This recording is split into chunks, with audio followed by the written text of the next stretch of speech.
Hello, everyone, and welcome back to Time to Roll's Campaign 1. This is episode 43. I do have a few announcements to get through before we start. Everybody's here, everybody's ready to play. Um, but there's a few things I need to go through. First things first is there will be no live stream or episode next week, for I am going to be traveling to my cousin's wedding, and I will not be available to do any sort of recording, DMing, or session planning whatsoever, since I will be multiple hours away from my computer. So that would be May 28th, Sunday, May 28th. I will not be live, or we won't be live. And then the 29th, there will be no episode being uploaded on YouTube or any of the podcasting platforms. So sorry about that, but it'll be good to have a nice little break. Resuming, that being said, our next session after this one will be June 4th. That would be Sunday, June 4th. And we'll pick up the story from there, and we'll see where we end off. We are coming up on our 1 year anniversary of our first upload. That I think that's the middle of June. I'd have to double check. I do plan on having some sort of announcement for that. We may be doing a I still need to do a nice little sit down talk with a few people to see what we want to plan for that. I was trying to do a one shot, but I don't have time to do that given the being gone for a week and everything going on in my life. So hopefully we'll be able to do something special for that, and hopefully I'll get that announcement out sometime after I get back from my trip. Last announcement on there's a sale going on the store right now, www.timetoroll.com, right here, where you can get 15% off your entire order. I believe the discount code is SPRING15. That's SPRING 15, all one word, where you can get 15% off your entire order. That will be ending June 1st. But if you miss out on that, don't worry. There will be other sales running hopefully sometime during the summer, and hopefully we'll be able to get some more designs out for summertime. So if you want to rep our brand, that'd be great. You can check that out. That about does it for the announcements. We'll be getting into some things pretty quickly here, and coming soon we may have another person joining us at the table.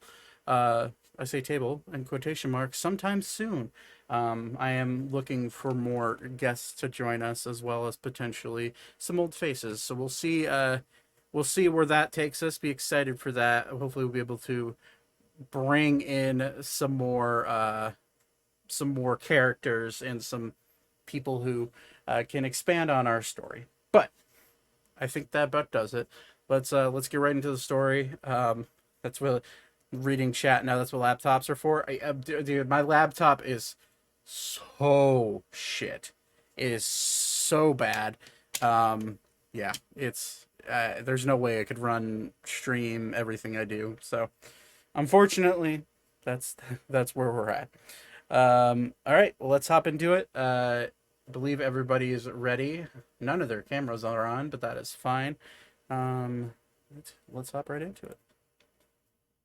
These companies, but they've launched next to nothing. Redfall, woo! Redfall, oof.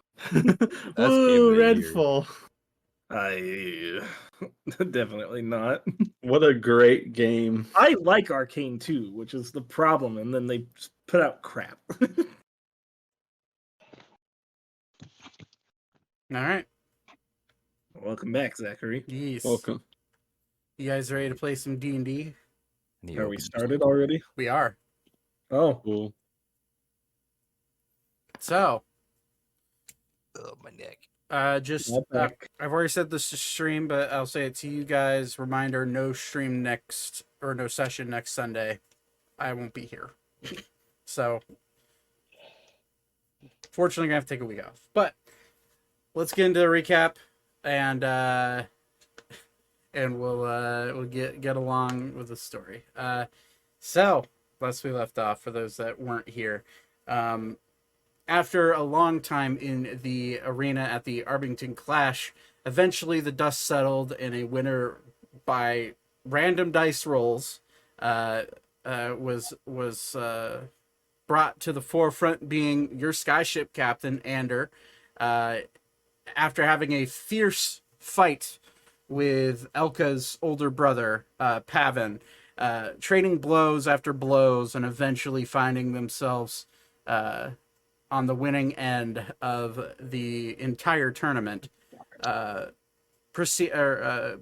Before that, Elka and Vaten fought valiantly in the man versus beast category, where Elka was shown to be the most powerful warrior among that group of people, where she took first in the fight against the beast, going farthest in any round than any other people, and Vaten taking a respectable third.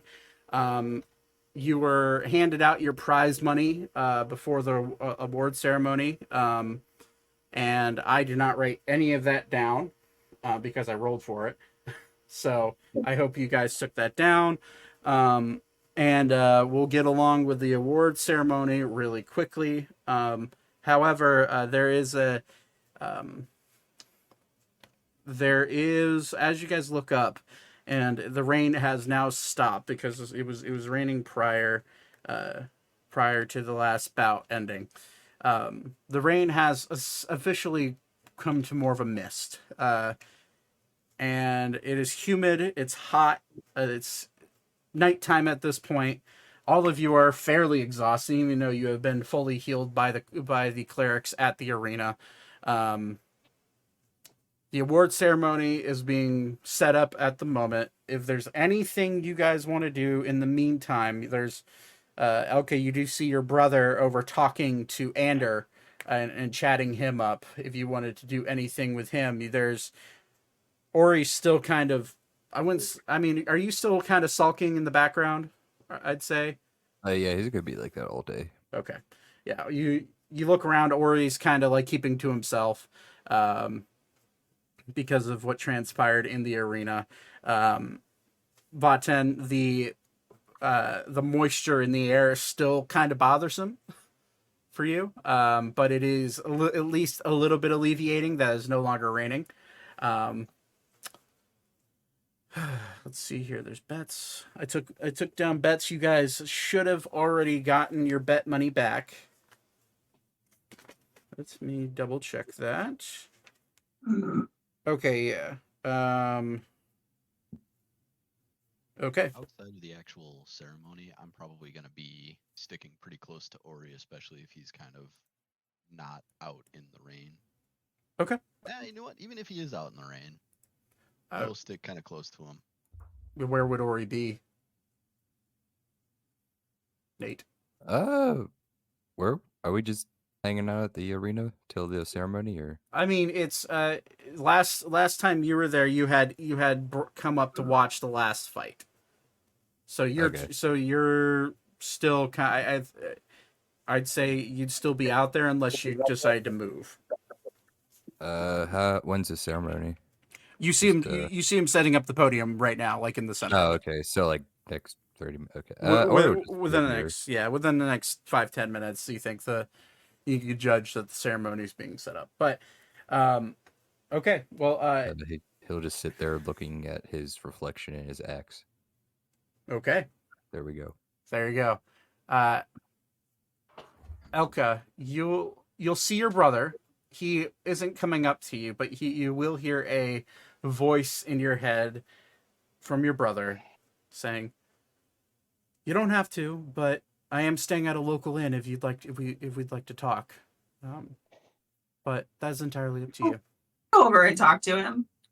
Congratulate him on his fight. He sees you walk up as he's sending the message into your head, and he's like, "Oh, looks a little awkward." I'd say make an insight check for me. Oh no, I didn't grab my dice. Hang on. All right. Fine. That gives me a chance to put on some quiet background music.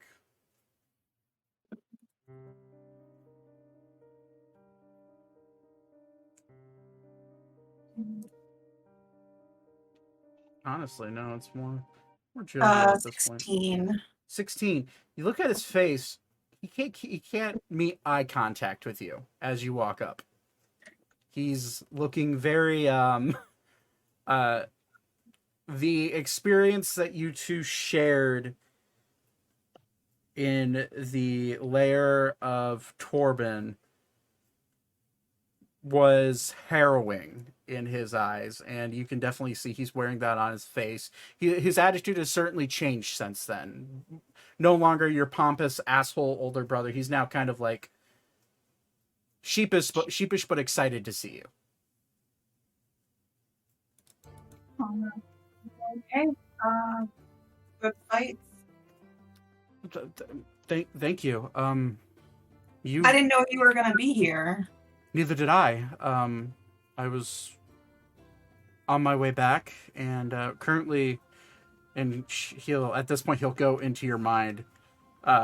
Arun's about 300 miles from here, flying pretty much over the southern portion of Sylvania. So, I was heading there to catch a ship back up home, but I ended up stopping here in Arbington and heard there was a fighting tournament, so I figured I'd sign up. You did great. I watched your entire fight with the monsters. Congrats. Thanks. I feel like I blew it with that dragon. I should have taken it more seriously. Well, dragons are mighty foes, but at this point he will, with his passive perception, he'll see your, he will spot the scales. You see him look right at it. Dragons, as you know, can be difficult. There's no I'm shame. gonna pull my shirt down There's when I notice him. there's no shame in losing to one. And the fact that you're alive and well and you won is perfect. I mean, you got to test yourself against a dragon, albeit a young one. Yeah. I think Mom would be proud. I don't know about Dad. Well, we can't all be perfect in his eyes. Right. Yeah. Well, I'll be sure to share with them your victory, if you're okay with that, whenever I see them. Yeah, sure. Is our uncle Elkis and Archer here? No, they unfortunately I got separated from them. Well, not really unfortunately, it was my own doing. And you know how Elkis can just kind of teleport. I miss the teleportation home, so I'm taking the long way. So they should be back. But yeah. At this point, Ander will kind of realize that he's now a third wheel. And he'll just kind of smile, pat Pavin on the shoulder. It's good seeing you again, Pavin. And he'll walk up to you, Akka. You're impressive. I knew you were strong, but went up against a dragon. It's pretty rad. Thank you. I surprised myself even. Well, that's good. It's always good to be surprised in one's own talent, especially if that talent brings you to something as illustrious as taking on a dragon. So, congrats. And by the way, I'll keep up with all of you after the ceremony, but the ship is almost done. That's good to hear. We'll talk about it later. Let's just say the hole in the center of the hall was a little bit hard to deal with, but we should be back in order in a day or two. All right, well, I'll let everyone know. I appreciate it. And you'll just see Ander just kind of like walk off, like shaking hands, and Pavin will look at you. Well,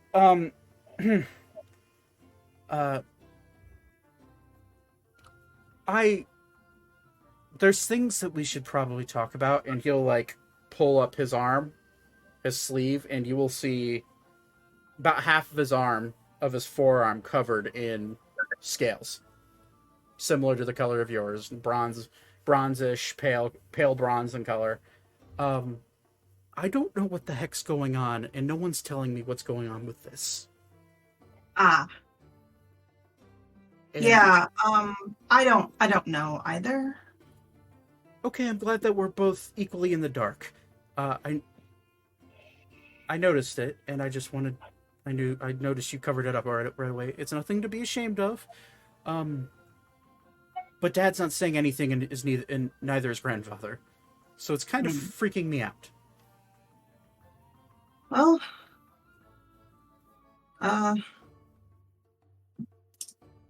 nothing really bad has happened yet, so No, I'm just afraid we're turning into dragons. That'd be cool, but...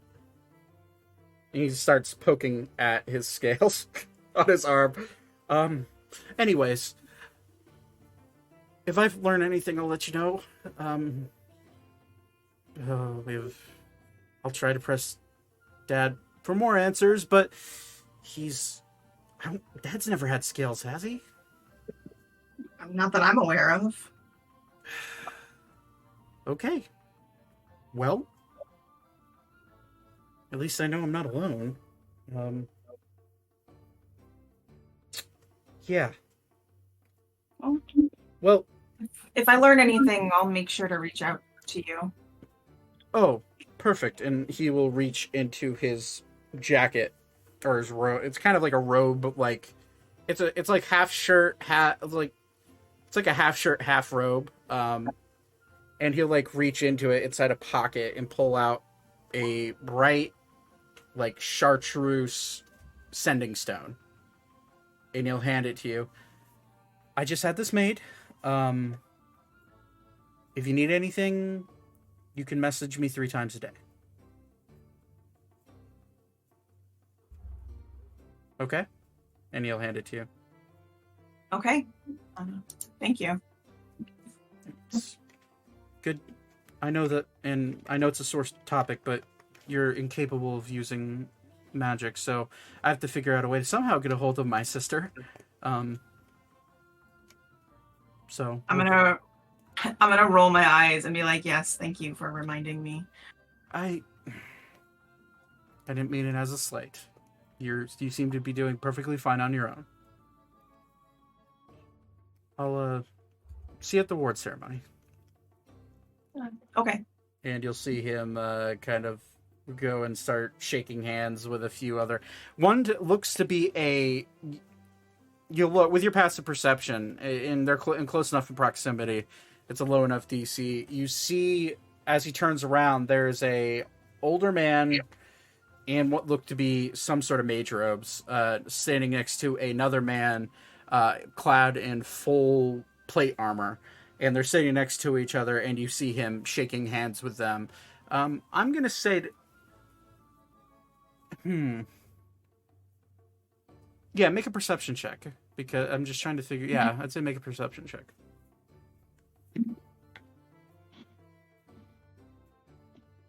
12? 12. You can't notice any details on the man's face. His face is... You can tell he's older, just by the gray hair that pokes down underneath his hood and out of his hood. You can see like just the like the ridge of his nose poking out of his hood. Can't really tell who he is or what he looks like. However, with a 12, you can see the man that's wearing full plate. You do see the insignia. It's an insignia you've seen before, and it is the insignia of the Artemis Paladins. And Okay. it's on his. It's the same etch in his armor that you saw as the paladins that were guarding the royal library when you showed up in Artemis. And he's not hiding any features. He has like salt and pepper hair, older, probably in his late 50s, human looking man, with a nice little scruffy chin beard, black hair, and he has really, really, really like pale skin. almost anemic level of pale. But you see him greet your brother, and that's about all you can gauge from that. Unless there's anything else anybody else wants to do while they're waiting for the ceremony, we can get along with the ceremony. I'm good. Okay. I'm good. I'm good. Yep. I'm just sitting there, close to Ori. I'm not really saying anything because I don't get the vibe that he wants to talk right now. So Don't really need to make an insight check for that. yeah. Or he's carving stick figures with horns into the bench in front of him. Okay. Thaddeus is just sitting at the table playing with this little box. He keeps like pushing his finger at it, saying, "Fuck, fuck, fuck. I hate fucking this shit. It's technology sucks." Okay. Dangerous and suck. I think Thaddeus needs a stress ball, honestly. All right. So as the night moves on just a little bit, you hear a hush over the crowd as the main announcer, small goblin man wearing the gaudy clothing, almost like a Elvis-looking wardrobe, steps out. And you hear a light rumble of cheers start to come, kind of like a little bit louder than a golf clap as he walks out.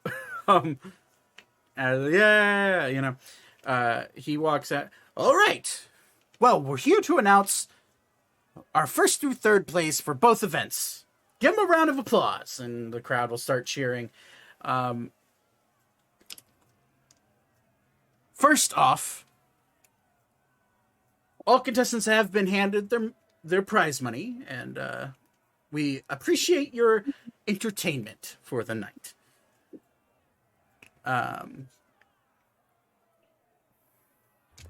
First off, we'll be announcing the Man versus Beast competition.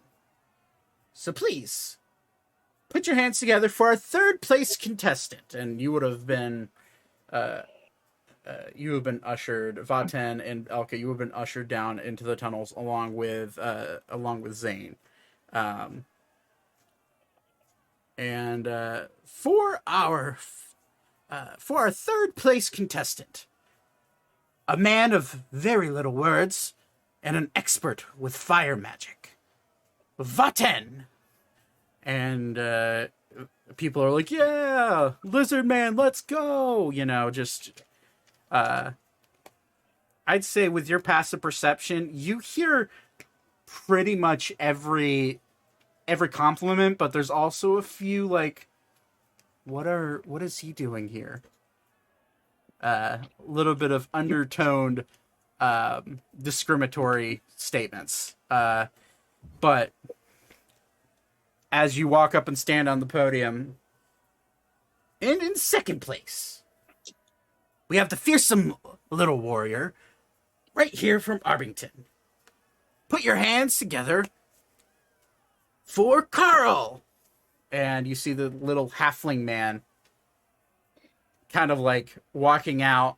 His armor is a little bit too big for him. He kind of looks like a child in it as he walks out. And the armor is not the same armor that you saw him wearing during the fight. It looks like ceremonial armor he had put on that is not enchanted to form fit.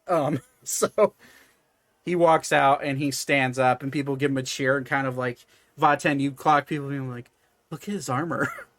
Just taking jabs at him. And in first place, the mighty little warrior from our room. Put your hands together for Elka, who took on a young blue dragon and almost won, mind you. Yeah, Elka. And you just, you look up and you see your brother from the other tunnel, full hearty clapping for you. Along with Ander, who's standing right next to him. And Zane, you are ushered to another tunnel along with brain doing a brain thing. With Ezra, the paladin that you had fought. Okay. As you're ushered up there, along with Ezra, and then you also start to see the other contestants from the semifinals, or quarterfinals. Sorry, and you're a little confused as to why you're there. And as you're ushered up there with Ezra, you see the dragonborn man that that you had fought, Akani Rathis. He kind of nods at you, and he just kind of, I don't know why they're bringing all of us out here. No idea.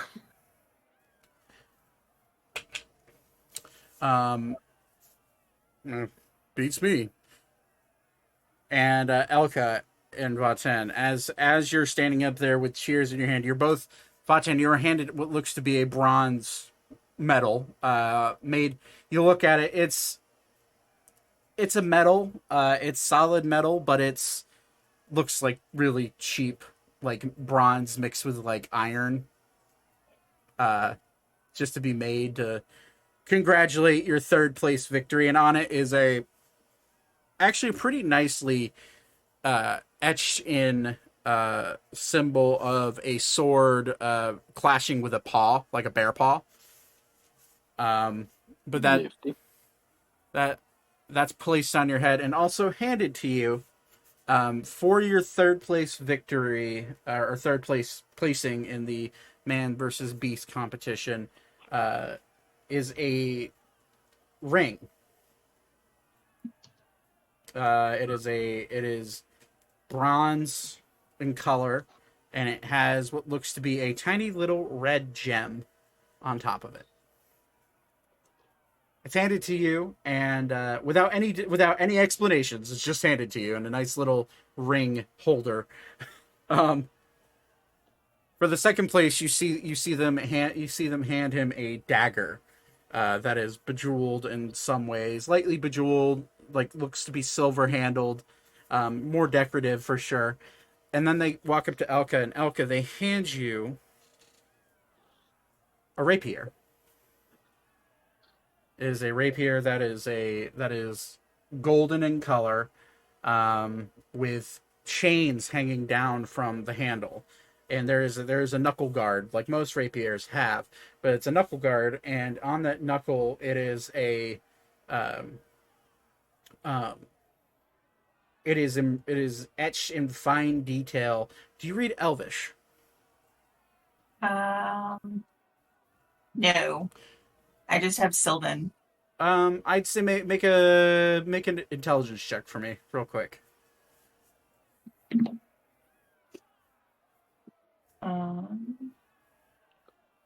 15. 15. You look at it. You don't know how to read Elvish, but you can recognize it as Elvish. And there is one word that you do recognize because it is one of the most common words used intermingling and between Common and Elvish, and that word is victory.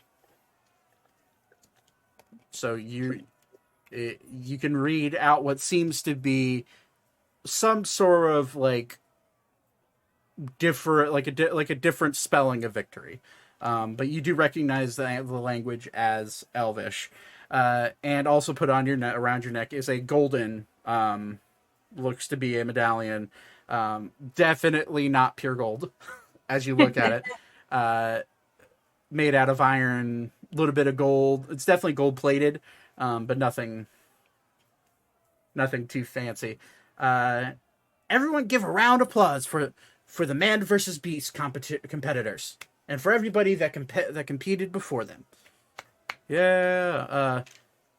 And as you are escorted out into the tunnels,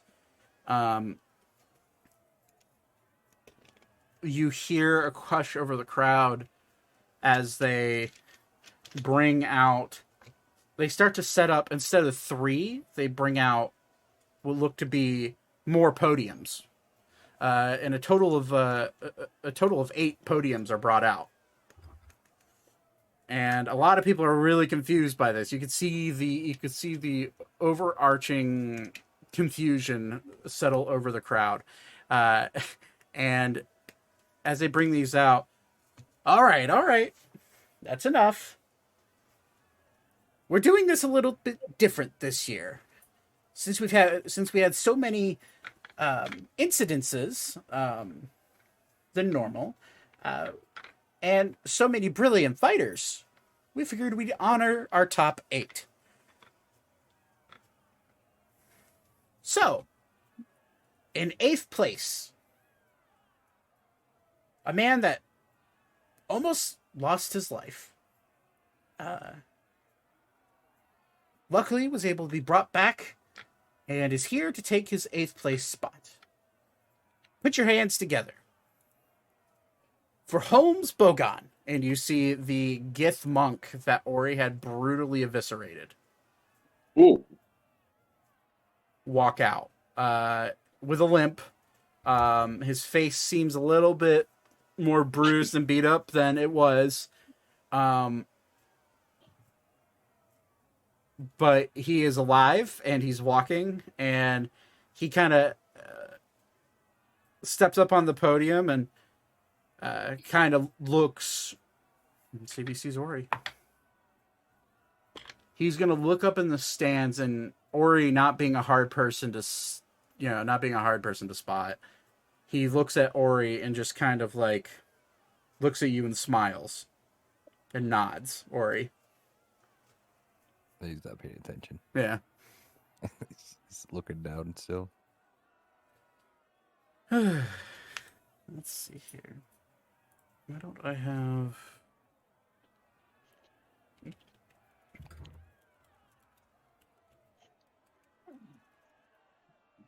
Let's see here.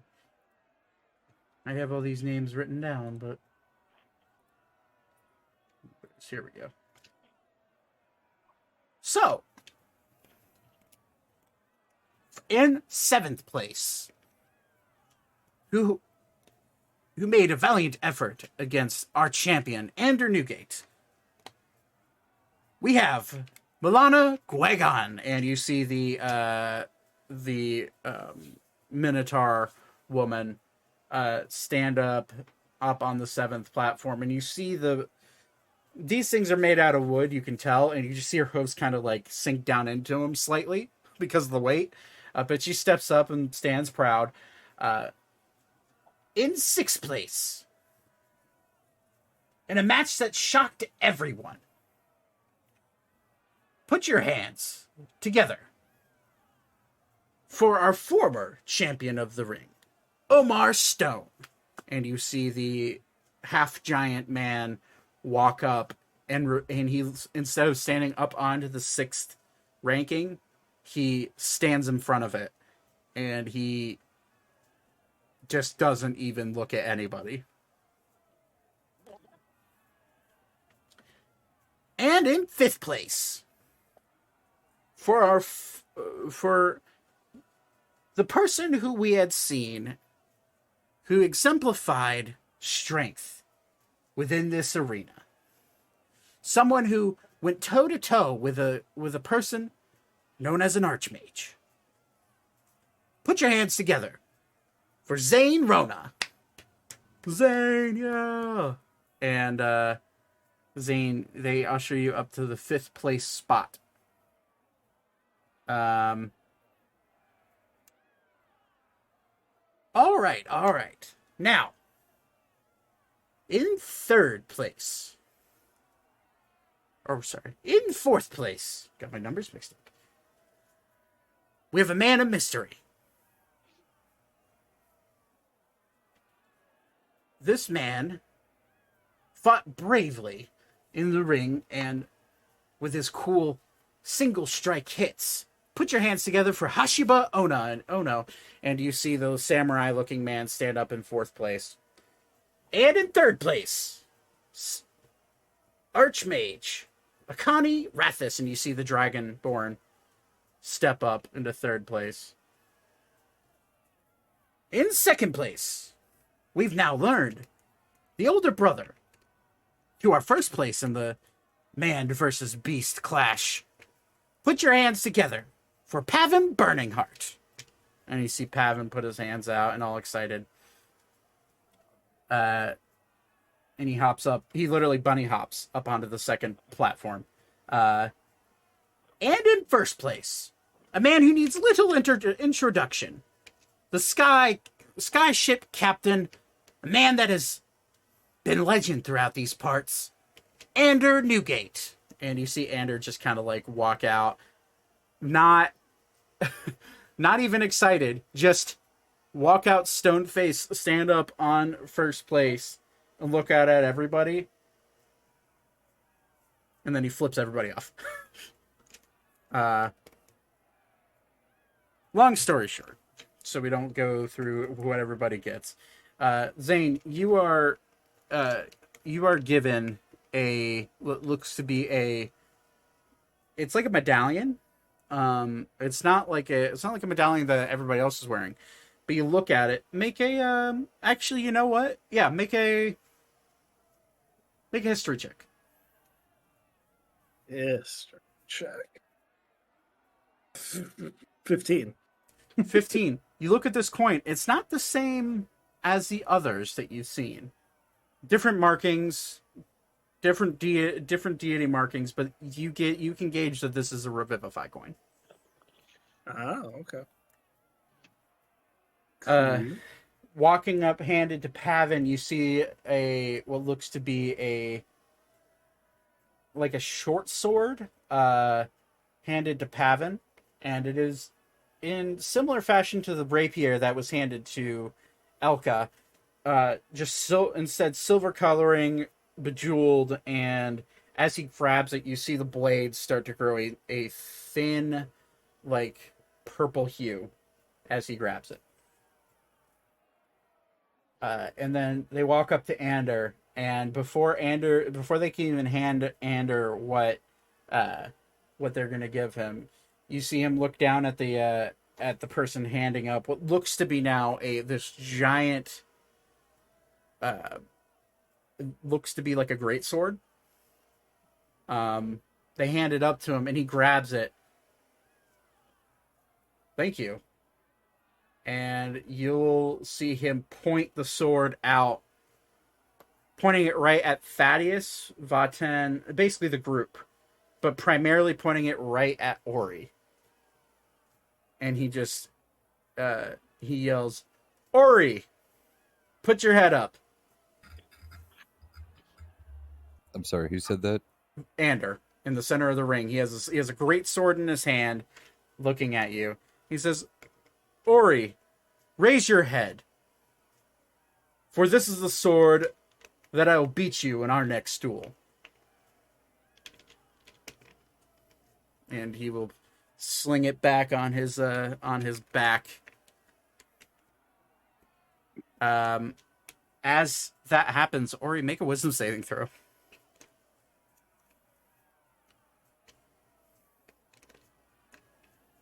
I think my wisdom's a +1. Yeah. 18. 18. For some reason, you feel invigorated as he points at you. You notice him say your name briefly, and then any doubt that you were having, at least for a temporary moment, it doesn't last for a long time, but for a temporary moment, you do feel your mood shift as he points at you with that sword. And what kind of mood? From a somber, don't want to talk to anybody mood to just almost like weightlessness. Just not a bad weightlessness like you felt when you were dying, but more of there's no stress on my shoulders. There's no reason I should be stressed. Almost a very relaxing feeling washes over you. But as the ceremony ends and people are handed their prizes, everybody is ushered out of the arena. Eventually, the crowds cheer, and eventually, the booze that had once been drank had been mugs have been left where they were at, and you start to see the event organizers start to walk around and clean up. Some using magic, some using just brooms. And you are all escorted out into the city of Arbington. It is now 10-ish at night. Darkness has fallen over the city. What do you guys want to do?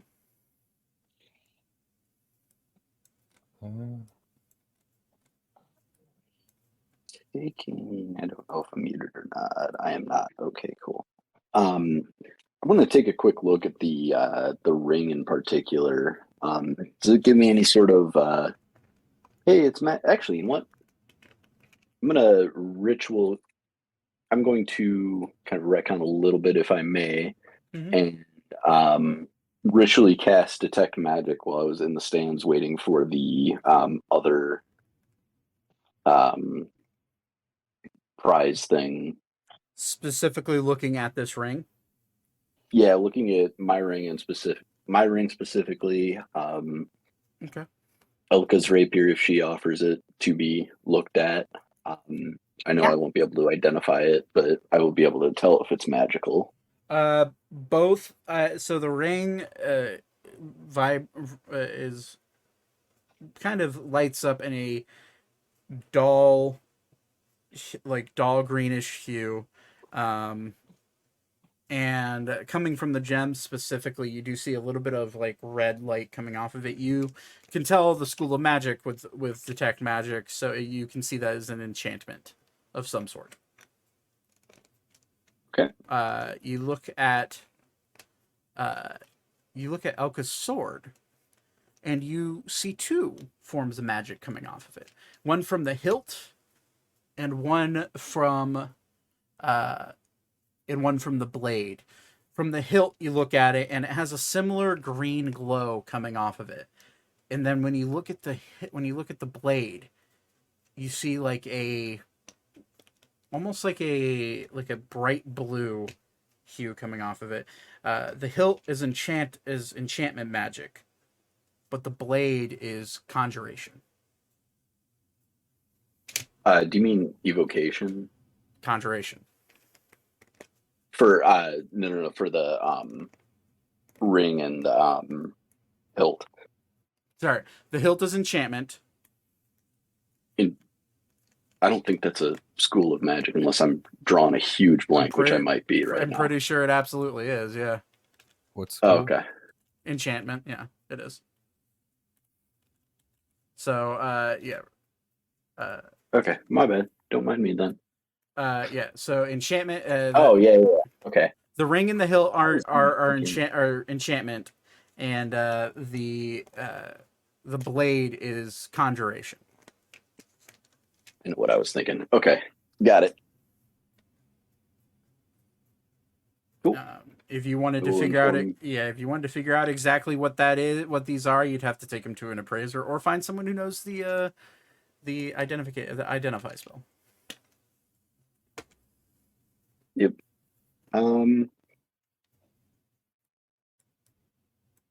I'd probably just risk it, put it on and attune, and assuming I need to attune. Okay. Yeah, these are both attunement weapons or attunement items. Do I still have that ring? You're Or did I gonna give that away. You're gonna have to remind me which ring. The luck ring. Did I give that away? I don't think you did. No, I think you still I'm have. looking through my inventory. I'm pretty sure. I mean, unless you did and I'm forgetting, I'm pretty sure you still have it. Because I think no, I didn't give it away. I asked Zane's Zane's mom or dad to look at it. I think that's all I did with it. I still have those books, so I think I'm gonna try to try to sell one of those books in the ring. Okay. Well, it is nighttime. the I don't think you guys have found. No, this is still your first day in Arbington. You guys still haven't found a place to sleep. So if you wanted to spend time looking for a place, or if you wanted to ask around, you could certainly do that. But at least, yeah, I know you guys hadn't found a place to sleep yet. So if that's first on your mind, you could do that. Also, reminder that Ander did tell you that the sleeping on the ship was available, since it is in port right now. That would be my preference, but I'm not wandering off from the group in the city because Understood. city. Yes. I would be So- doing the same. Yeah, save my boatloads of money. So magic shops are closed. Yeah, it's about 10:30 at night right now. Oh, okay, I'll just go tomorrow then. I'll go to the ship then with everyone else. Can I back up for just a second? Sure. As we were walking out of the event, would Thaddeus have noticed anybody that had seemed to have won a lot of money and presented themselves as somewhat intoxicated? Make a perception check.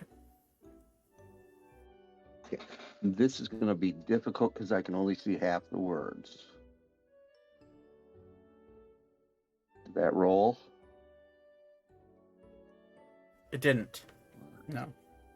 I can roll for you if that make it easier. Oh, there it goes. Hold on. Yeah, first one. We'll take the first one. 7.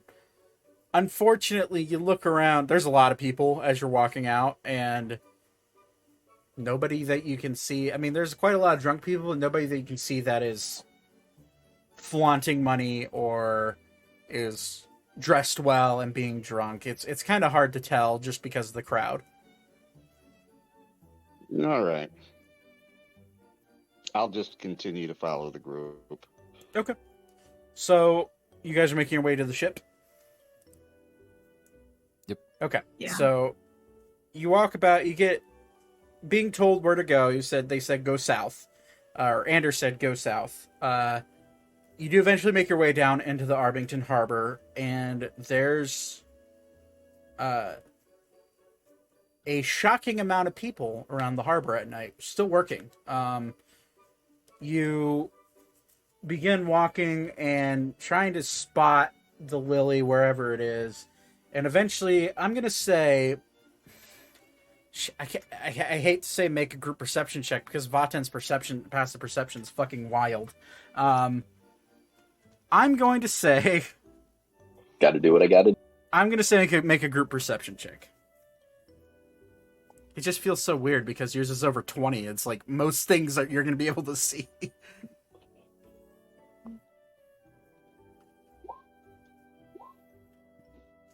Wow, you guys are rolling like crazy. Like me and Don't worry, I'll roll bad for you. I feel like me and Zane roll the same a lot. I don't know, for like just checks. Still need a roll from Beep and from Alara. Oh no, did Austin walk away? I think Austin walked He away. might have. I'll roll. His perception's a +4. He I think it's +4. Do, do, boom, boom, boom. Beep's passive perception, or Beep's regular perception, sorry, is, it's +5. Beep rolled an 11. Alara's perception's ridiculous, if I remember correctly. That is, if Roll20 will ever open up her character sheet, that would be great. Probably a 7 or an 8 like mine. Would be a guess. Nope, +6. 6. Okay. But she mine- rolled a 23, so. All right, so yeah, it doesn't take much time at all, given the overall perception of Vaten. But with all of you looking around and the hubbub of everyone working, you see massive ships that are much bigger than the one that you've been traveling on. None of them sky ships, though. You don't see any sort of like catalyst to push a ship upwards. It takes some time to look around, and eventually you see to the west side of the harbor, you do see a shipyard with using this ship as where the Lily is docked in the harbor, seemingly still being worked on as you walk up.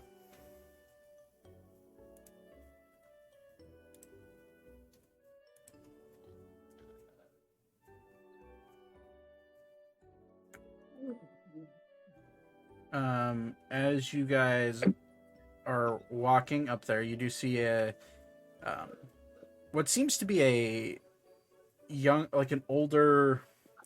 He's young in the face, but you can definitely tell from the age marks on his arms and from like the sunspots. It's hard to tell if he's like really like an older man or if he's just a young man that's been out in the weather a lot.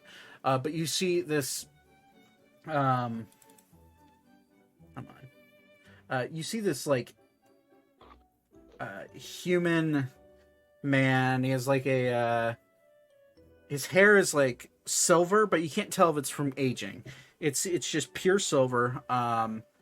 And he has a beard down to his gut. He has a beer belly. But his face looks young, and you see him barking out orders of people working on the ship.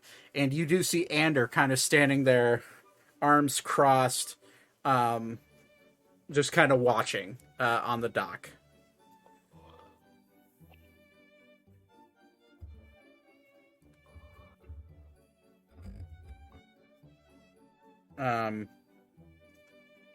So you guys are you guys gonna walk up, or are you gonna sit there and watch?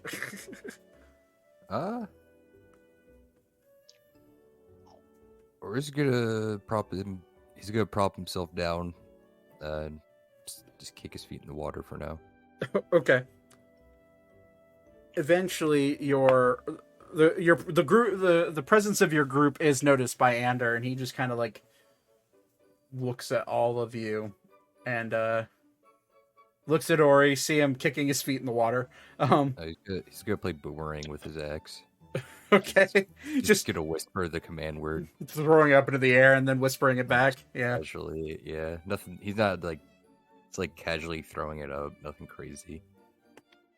As Ori starts doing that, I'm just gonna take a wide berth and just kind of huddle to myself. Fair enough. Okay. Ander sees you, and he kind of like gestures for you guys to walk over. You know, you are technically at this point part of this crew. You have to be shy. Come on. Do we get a salary? Well, no, I'm flying you around for free. I'll just keep throwing his axe. And I gave you guys part of my anyways. Yeah, Part of the ship, part of the crew. Part of the ship, part of the crew.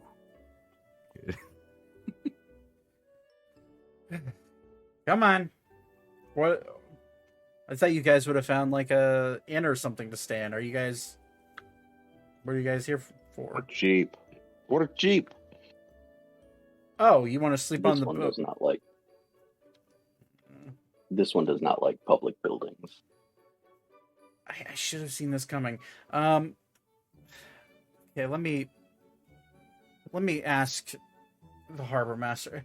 Hey, Dwayne,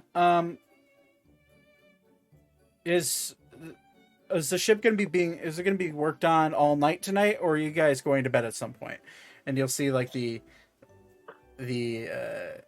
now he turns around, and as you get a closer look at this guy's face, the beard is definitely salt and peppery, and you now see what's hidden by a really he seems like he definitely moisturizes type of deal skin. But he has rosy cheeks. It kind of reminds you of like a Santa Claus, just bigger and bigger beer gut. And as he turns around, you see his belly is hanging out. He's only wearing a vest over his shoulders. And he'll look. Oh, these are the people you were talking about. Yeah, they'll be. These guys were just getting the stuff that make the things that make the thing fly. We're getting that to work, and then we'll be out of your hair. Oh, okay. Will they be able to sleep on the ship? If they're okay with hammer noises for the first 2 hours of their sleep, then fine by me. It's your ship. Okay. I'm going to sleep over there. No point, like, this way. Okay. Or he just gets up and walks away. Yeah. Assumingly with Alara on your head, probably already sleeping.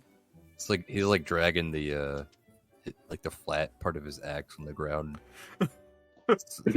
He's like kind of hunched over. Is he okay? Looking right at all of you.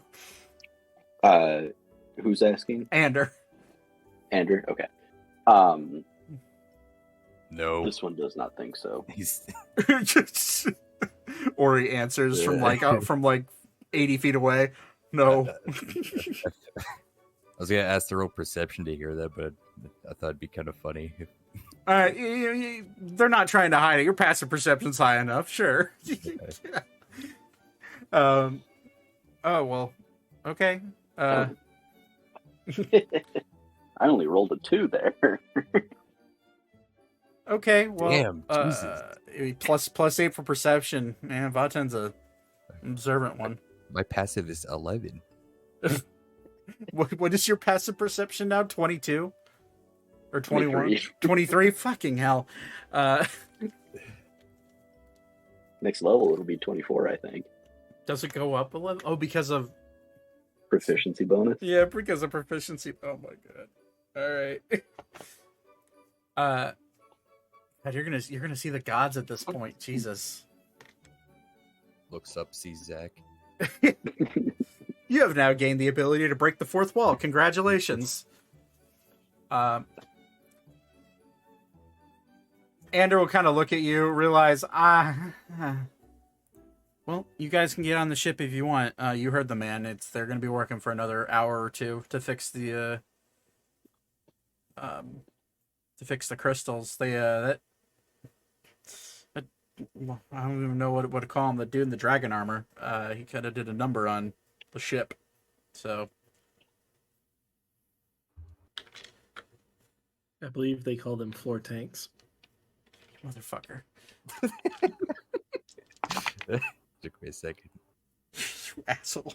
And if only had like area of attack. Suddenly, a Sinian drops from the sky with a metal chair. Should have thrown more fireballs. He wouldn't have moved. Well, feel free to sleep. I'm gonna stay in an inn. There's a really, really nice one down the way. It's called the Thick Palm Tavern. Good place to drink. Good place to sleep. They have a lot of rooms. The lady that owns it is a really, really nice lady. So if you guys want to come follow me there, you're more than welcome to. Rooms are on me if you want. Free rooms and no noise. Well, I mean, if you're paying. God, Yeah. didn't like half of you just get a bunch of money or something? And didn't I just give you money from my own? Whatever. All right, Dwayne, I'm gonna head off to bed. You guys wrap up when you want. Okay. As he continues pointing, and you get the sense from this human man. He's definitely the boss, but he's definitely like the like any stereotypical construction like project manager, just sitting there with his hand on his head, pointing. Those guys are low key like cool. I don't know. Yeah, They're nice. generally pretty nice. Yeah. But they go back to work. The ship is being worked on. Ori, are you at this point gone? We're just gonna start chopping these trees down. Okay. You don't need to roll a strength check. It doesn't take you that long. I'm gonna say. Well, I'm he's gonna he's stick gonna with do it till Ori. he feels like he needs to sleep. Okay. What's up, Button? I'm just gonna stick with Ori. Not hiding, but not like engaging. Kind of just letting him have his space, but Fair enough. not letting him and Alara go off alone. Okay. I'm gonna sit. There's- You're chopping down trees outside of the gate of a major port city. Yeah. I'm gonna need you to roll a stealth check. He's not trying to be sneaky. Oh, you're not trying to be sneaky? Okay. Well, Just cutting down trees. it takes about 2 minutes of you starting to cut down the first tree. You've probably already cut. As you go to cut down the first one, you see a guard on the wall. Look down. Hey, what are you doing? What's it look like? Those trees were planted there for the city. Why are you cutting them down? Because I want to. I think we have enough trees. Make a persuasion check. I would call that intimidation. Or intimidate, yeah. No, he's not trying to be intimidating. That was pretty good. What's my persuasion? My intimidation's super high, but he's not trying to be intimidating. It's persuasion's 23. 23. The guard looks at you. Don't cut them all down. And then he'll just continue his rounds. Realizing, after taking time to look over you and see Vaten kind of hanging in the shadows like a weirdo. Oh, I'm not hanging. Or he's gonna look at the rest of the trees and be like, I'm not gonna do all that. That's too much work. Or sees Vaten kind of sees the giant ass minotaur with the axe. And sees Is the lizard man standing behind him. Is Vaten trying to hide, or is he just kind of? I am not. I am not trying to hide. I'm just kind of here. Ori will look at Vaten and say, "You want to make a fort?" You'll see Vaten smile, like you've almost never seen him smile, and he'll just yes. So Build a fort. I'm going to say fort building doesn't necessarily fall under performance. I'm going to say it falls under survival, I'd say. Yeah, I could roll survival for that. Both of you roll survival, or one of you could roll with advantage. Yeah, Vaten could roll advantage. I think actually my survival's +7. What's yours? Oh yeah, This plus is eight. Oh, okay, yeah. And just roll- take my first one, and you roll. Yeah, that's fine. You roll one too. Okay. Partially because my first one was better, but Did roll 20 change the font? They did. 25. 20, much better. A lot better. Jeez. 7 better than That's me. 7 better Yeah. than Vaten's. Yeah. Like an expert house builder. You build up a fort the best you can. It's a nice little lean-to that you lean against. Yeah, that you lean against the wall of the city, and it looks nice. Not bad at all. Especially for. Or you've had your experience building small little shelters in the wilderness. And Vaten, you're no stranger to having to fend for It look yourself like and It build looked like shelters. a log cabin, like a small log cabin. One that's Maybe like 20. Here's so. If you're how many trees are you cutting down? Because that's why I said it's a lean-to. nothing huge. Maybe like Mhm. I mean enough to fit the 3 of us. You'd have to cut down like 4 or 5 trees then. Yeah, it's fine. Yeah, so you chop down 4 or 5 trees outside the city and you build yourself a nice little log cabin. After about 4 hours of work, He'll put the branches on the top. right about and there. make, like, He'll carve into like the next to like the entrance Ori, Vaten, and Alera's house. Okay. Hold on. Let me mark. We'll just say it's right about there. There you go. We've changed the map. House. Too powerful. We'll see if that's there whenever you guys ever come back here. I'm leaving that drawing there. Okay. Ori. Eh, hold on. Oh, I fucked up now. Erase it. It's okay. I can't. Without... Yeah, actually, Ori fucks up like writing, so it's fine. He'll just fuck up like writing it, so the scribbles are canon. Yeah. I have a dog Oh. in here. Oh. I have the dog in here. Alara and there we go. Yeah, it looks like that. Mm-hmm. Since yeah. There you go. Gets impatient at the last one. I was gonna say don't put an E in house, but it's fine. He's not illiterate. Yeah, He- there you go. House. Yeah. There you go. All right, so you guys, it's now canon. You guys have a small little wood shack outside of the The beginning of an empire. Oh my god! These brave heroes that saved the world from utter destruction. This is where they built their house. Such a Humble beginnings.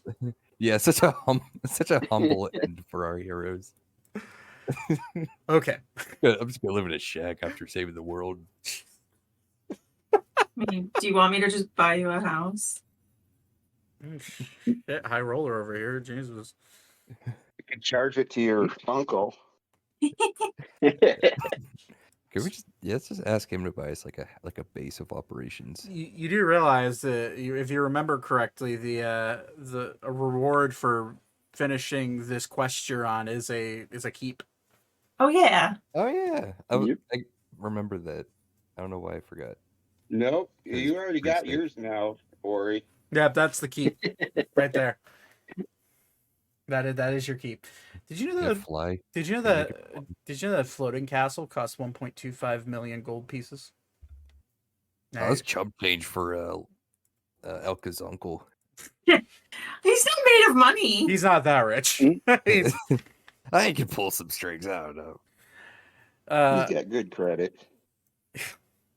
when you realize that 1 gold is enough for 3 days worth of work for your average commoner, yeah, that's puts it into perspective. It's really funny to think about because we're paid like hundreds of thousands of gold for doing something. Well, it's also for this case, you are going and trying to find a mythical item. We're like celebrities. Yeah, but still, like 3 days. I'm gonna calculate this. Hold on. You can carry on. Just Okay. As all of you, as everybody else follows Xander along to the Thick Palm Tavern, you're immediately greeted with the smell of alcohol, but also a smell of cooking meat. Ugh. But it sounds good. But as let me see, I think there is a tavern sound. Hold on. There is. There you go. You walk in, and it is a fairly packed tavern for the night. You see all sorts of people, primarily orcs and half orcs, drinking with the occasional human and halfling, and the occasional half elf hanging out, and all joyfully drinking their nights away and drinking their pay away. A lot of what you would consider sailor type people, people that work on the sea. As you walk in, immediately you're introduced, or you're met with the grinning face of a older woman. She's kind. You just see her eyes are very kind. She has just a very nice aunt personality is the best way I could describe her. And she just kind of looks over all of you and, well, welcome on in. Welcome to Thick Palm Tavern. My name is Ellie. Can I get you anything? Just a room. Rooms. Oh, Ander, how the hell have you been, young man? I haven't seen you in a couple of years. Well, yeah, I know, Ellie. Hey, I was, these are my friends here. They're kind of part of my, crew, if you would. Do you have any rooms available, as my tiefling friend asked? Well, let me see here. And she starts counting. There's minus. Let's see. There's 5 of you. Do you all of you want your own room? I got vacancy for all 5 of you if you want.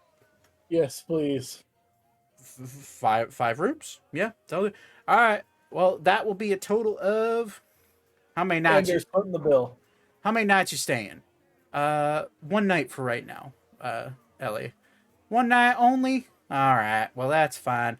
Ander, since I like you, how about we do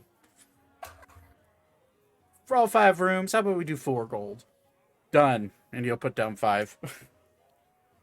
Did you guys win dinner? Anything? I'll take dinner, but I'm gonna take it to my room. Okay.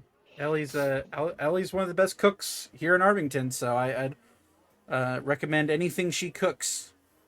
You're damn right I'm the best. That's why so many of I'd these like sailor to- folk come here. Like a meat and cheese platter, and then a good strong ale.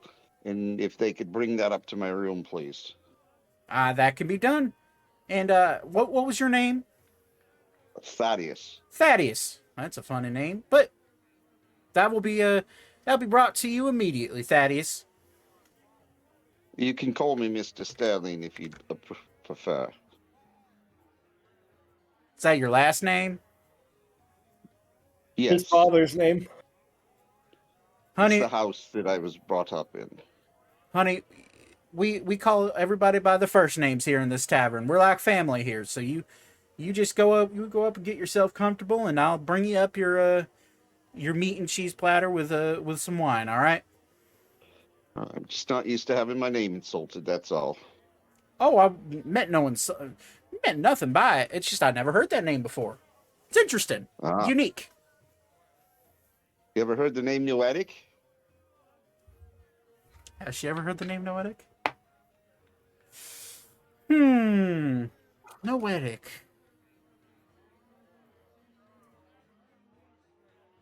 Actually, yeah. I have heard the name Noetic. There was a bard traveling through here about 8 years ago. Went by that name. Really? Yeah, funny.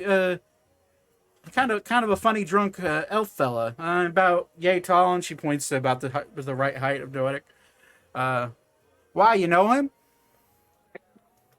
Very close friends of mine, but we've lost contact. If you got a free moment in a bit, once you get the food, if you'd like to talk to me and share what you know, Oh, it'd be very helpful for me. well, absolutely. I can do that. No problem. And let me get my let's see. And she like bangs on the back door. Hey, I got some conversing to do. All right, so make sure you run this in tip-top shape. You got that down, Mike? Yeah, I got that down. You hear that from the back kitchen. All right, well, you're gonna have to be the last one to bring stuff up to, since I want to make sure all your friends are taken care of first, if that's all right. Oh, that's plenty fine. I wasn't expecting it, and now I've got to put my head back together. Actually, make it 2 elves for me, please. I can do that. I'll just I'll bring you up a small bottle. I rolled a really high history check for her, so that's why that's happening. All right. Anything else for the rest of you? I mean, I got his order. Do you want food? I mean, you say you want it up in your room, Mr. Tiefling man. What's your name? Hello. And she starts waving her hand in front of Zane's face. Sorry, I've had a long day. I was just asking you your name. I need it for the order. Zane. Zane. All right, Zane. Well, I'll make sure. Is just anything particular you want, hun, or Whatever the special is today. one house special? I can bring that up to you real quick. Anybody else? Anybody want food? And there's just I'll take a house special with some ale if that's fine. One house special with some ale coming right up. She'll look at you, Elka. If there was anyone in the tavern that we would recognize, like Make a perception check.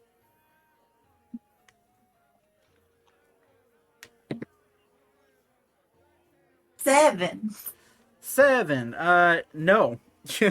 You don't see anybody. Just a lot of rough-looking individuals. None that seem to be too dangerous. Just a lot of like seafaring folk. You know, sailors, pirates, that type of person. But nobody you can just quick glance can't spot anybody you recognize other than your group. Okay. If you have any fresh vegetables, that would be lovely. Let me see here what I got. And she starts looking. I got celery. I got carrots. I got potatoes. I got lettuce. I got. You just want a whole hodgepodge of stuff? That would be great. Yes. All right, honey. I'll get that right to you. Pickled cabbage is good too. I do have some cabbage. Although, I assume you're asking for vegetables because you're a vegetarian. Yes. Unfortunately, the cabbage that I cook is in animal fat, so I assume you probably don't want that. Yes, that would be fine not to have. I do have raw cabbage if you want that. It's not as good. It'll taste fine, I'm sure. Okay, I'll add it to the plate. Anything else from you guys? Actually, if you could add a bowl of that pickled cabbage, that'd be great. Well, it isn't pickled cabbage, but it's cooked cabbage, and I can bring that up with your meat and cheese. All right, well, if that's it, and let me see here, Ander, if you're covering this too, the total will be another 5 gold, hon. All right, that's fine, and he'll put down 6 gold for her. See, this is why I like you. You tip well, and you're a gentleman. Yeah. And Ander will grab. Thank you, Ander, sir. Of course. We'll enjoy your rooms. Hopefully our ship will be good to go in the morning. They're going a lot faster than what they said they would, but I guess because I paid them extra to make it go faster, I guess that makes sense. But sleep well. I'm going to have a really stiff drink and maybe eat some food. All of your handed keys, you're brought up into your room. The rooms are nice. They're not like luxurious by any means, but they're rooms. They're basically motel rooms. There's a bed and a dresser and place to sit. There's a chair, like just a wooden chair in the corner.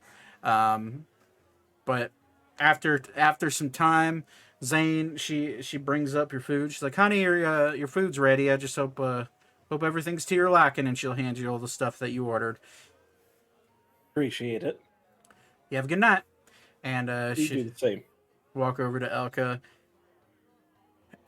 Elka, I got a whole plate of veggies here for you. I don't know if you're gonna eat all of it, but I found what I had.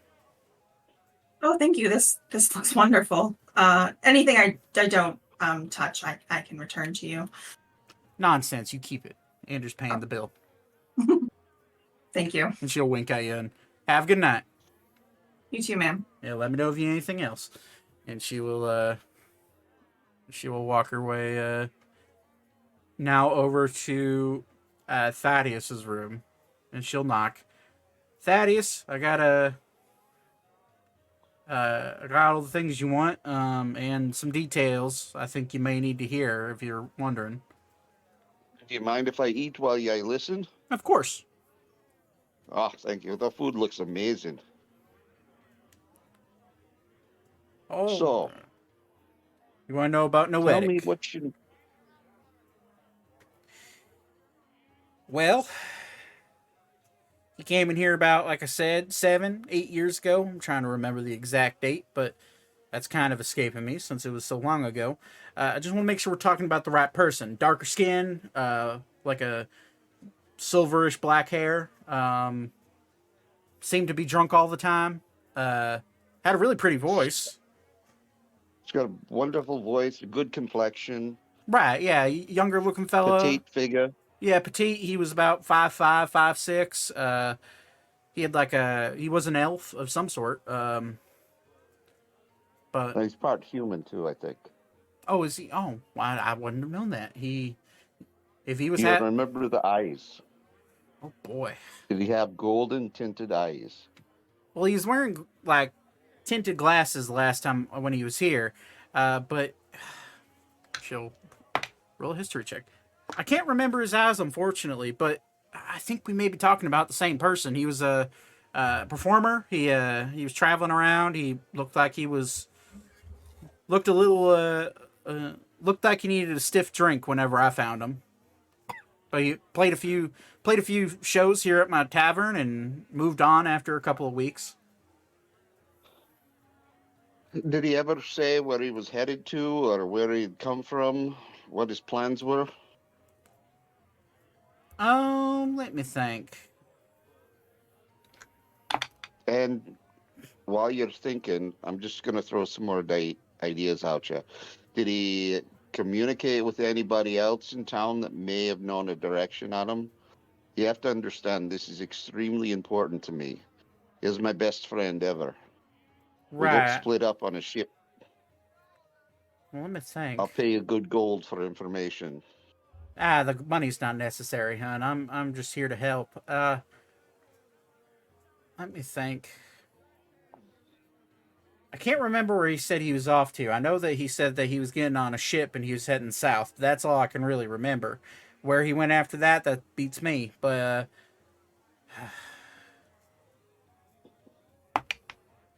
he did say one thing that I remember pretty vividly, though. He said that whenever the sea song, whenever he'd hear the sea song, something like that, he would keep traveling, or I don't know, something about the sea and the song.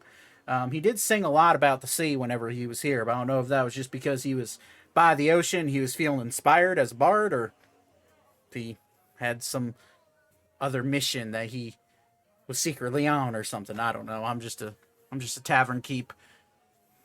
Well, the sea is what saved our lives, and it's also then what washed us over with a wave and drifted us apart. Oh, well, I'm sorry to hear that, hon. It's it's hard to be separated from someone that you love, but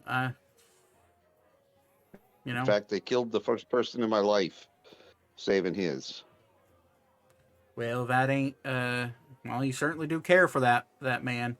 I wish I could offer you more help, but it's been so long since I've seen him myself, and he hasn't been back. At least to my knowledge, he hasn't been back here.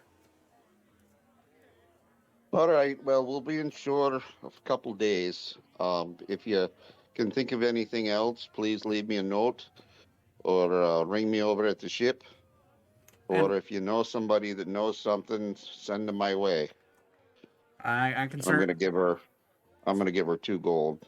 Oh, honey, and she'll take that 2 gold, and she'll look at it, and then she will open up your hand and put it back in it. I appreciate the gesture. And she'll look at you dead in your eyes. But I know what it's like to lose somebody. And if I can help someone find someone they care about, then I'll do it any time of the week. And she'll Thank you, lady. And she'll put the gold back in your hand and pat your kind of take your hands into hers. And her hands are, as you feel her hands are really rough, calloused. And you can tell that she's a working woman. But as her hands are warm, and it just feels comforting. She's just a jovial, caring individual, and she'll just look at you dead in your eyes and smile. Well, if you need anything else, just don't hesitate to ask. All right? I will. And now I know why Captain Newgate said this is the best place in town. Well, I appreciate his words, and And I'm going to tell you a secret. I think he's got a little eye on you. oh, I don't know about that.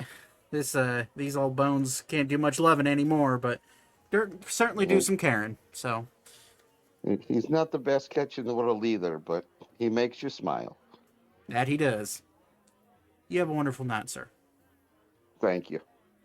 And she will walk out, and she will close the door and lock it behind her, and well, not lock it, but she'll close it, and you'll hear it latch, and she'll be on her merry way. Austin, I know you were gone for a hot minute. Yeah. You good? Yeah, I'm good. It was a whole kitchen fiasco. Gotcha. One broken blender later. Did the kitchen explode? No, a blender exploded. Oh, Oh, Did it explode Yeah. or did it why? explode? I told you, you can't put a wrench inside it.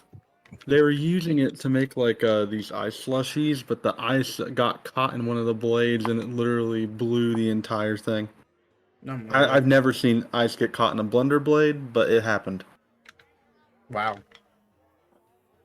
Well, anyways, to catch you up on what's happening, I don't know how much you were here for. We're at the Thick Palm Tavern. Ori, Vaten, and Alera went off on their own and they built themselves a fort, unbeknownst to you guys. But you were brought into the Thick Palm Tavern, greeted by an Ellie. She's the human the human tavern keep owner of the shop, and she took orders, and you were all given rooms. I didn't do anything for Beep. I just assumed a house special would be good for him, and you were all brought up to your room, and now the night is yours. What's up? I do want to bring up though, Beep does have a spell for making a tiny hut. Is it So Liamon's tiny hut? yeah. Yeah, that's definitely for traveling through harsh environments. Fair enough. Yeah. I just figured, hey, free room. Well, what it is it's a dome. It's a Yeah. No, I know what it is. I'm just saying. it's a dome that can't be penetrated by outside forces. Yeah, it can't be penetrated. All right, calm down now. So the night This the- is a pre-stream chat, so It's all right. You're on speakerphone, and my mom heard everything you said. That's okay. tell good. your mom said hi. Hi. I mean, I'm She sure lives she's with heard you, worse. She's right. probably heard worse from you. That's true. That's fair. No, I'm actually in the office right now with the door closed. Oh, Well, the rest of the night's yours. If you guys have anything you want to take care of before you take your long rest, you can do that. But if not, we can go along with the long rest and get into the next morning. can I talk to Watson? Yeah, of course. I would talk to you first if he wants, but No, go ahead. I okay. just want to talk to Zane Well, if that's possible. Oh, this is probably gonna take a minute, so you can go ahead. Do I know what room Zane's in? Yeah, you would have all walked up relatively at the same time. Your rooms are so the tavern itself. You go upstairs and it's just a long hallway of rooms on both the left and right. There's probably about 15 to 20 rooms inside this tavern, and all of your rooms were set on the same section of hallway across from each other. So you would know where Zane's room is. Yeah. Okay, I'm going to go tap on the doors. Zane, if you're still awake, this is Thaddeus. I will answer the door. Yeah. What's up, bud? Got a question for you. You know Uh. those stones that you guys use? Yeah. Are you a person that could make me a set? Like the heart core or ascending stone? I don't know. Basically, I had a talk with her, and Thaddeus used to perform here like 7 years ago. You used to perform here 7 years ago? That's pretty intense. No, I'm sorry. Noetic. The drinks got my head twisted. Noetic you've heard me talk of Noetic, right? Yep. Okay. Evidently, he was in town and performed at her at the Botter Hotel here about 7 years ago, and then he left. I'd like to leave one of those stones with her in case he ever returns, that she could just pass it to him and tell him to speak into it. I would love to help you with that, bud, but I'm stark out of sending stones at the moment. What would you need to? Do you make them? Do you buy them? I don't know anything You about could them. Is it something I you could could buy? probably buy a pair. All right. All right. Thank you. Now get some rest. I'm going to go back to my room. Alrighty. I'll go back to my room and finish eating and drinking and fall asleep. Alrighty. Ori. Or it's gonna, or like made a little fire at this point outside the cabin. Okay. So, Vaughton, Yes, large one. why do you travel? This one has no home. Everyone has a place to go back to.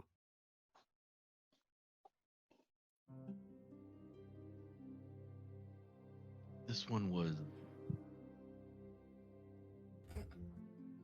an outsider in his tribe.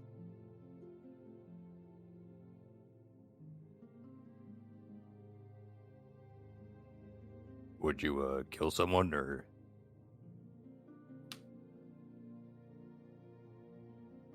Not. No. This one's tribe, this one's previous tribe was fearful of this one.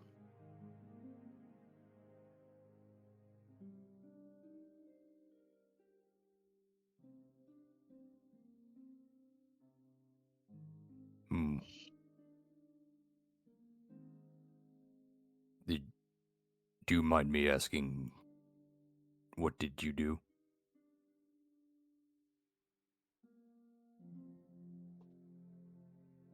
You almost see a tear kind of well up in Vaten's eye for a split second. Oh shit! He'll or grab like a leaf and hand it to you. Take it, wipe the tear away. This one was hatched. Hatched, like a turtle. Like a lizard folk. I did not know that. Aye. This one was found in an abandoned nest. The clutch of eggs, other eggs were destroyed. This one's was not. This one was found by a wandering tribe in the desert. The tribe's medicine man took me as his own. This one learned some magics from father. And I'll kind of druid craft like the a puff of wind with some leaves in it, kind of floating around. This one learned some magics himself. Produce flame in my hand. The way you see me kind of conjure, pretty much all of my magic has been based off of kind of produce flame. but this one, though this one's father was well respected within the tribe, this one was too different from the tribe.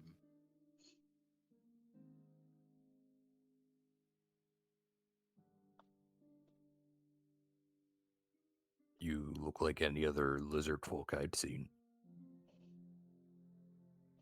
This one's previous tribe were not lizard folk. Hmm. This one was the only lizard folk in the tribe.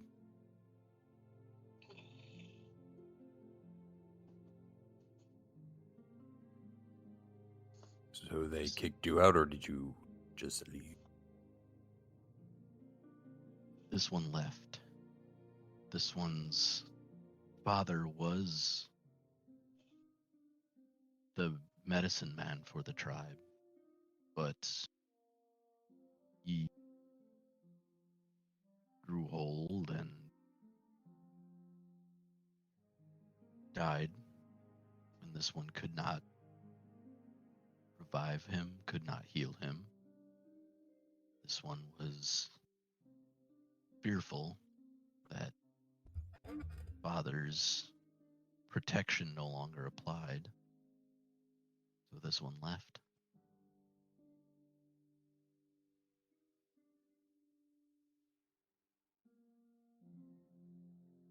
Well, maybe the rest of us can be your new tribe.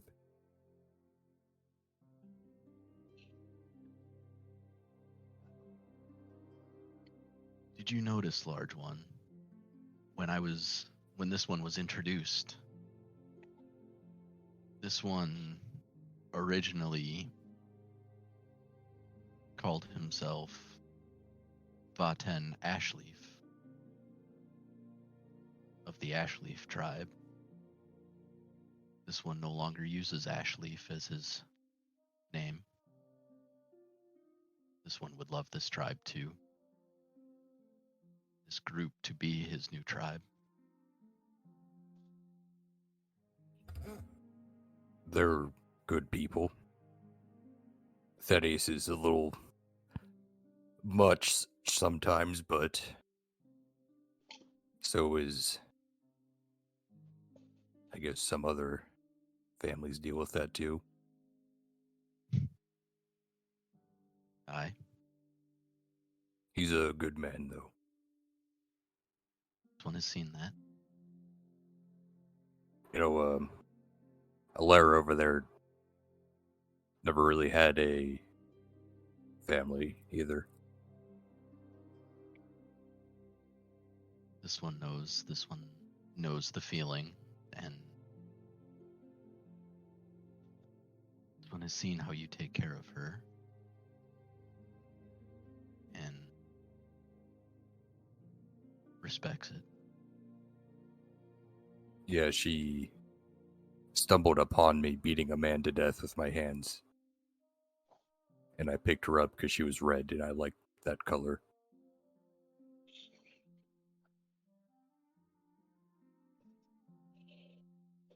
Large one, how many seasons have you seen? I'm basically asking how old you are. Just over the top. About 20.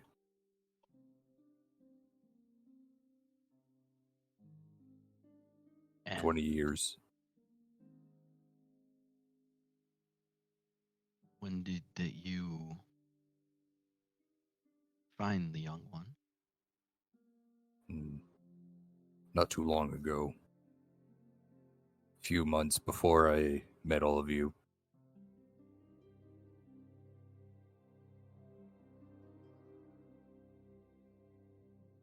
It is admirable to take such to care for someone as much as you do her.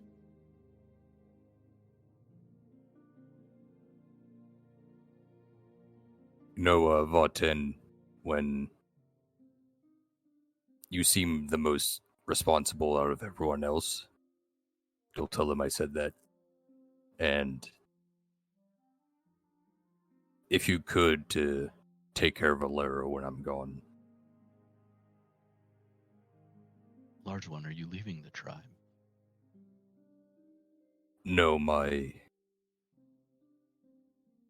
the journey I am on will most likely lead to my death.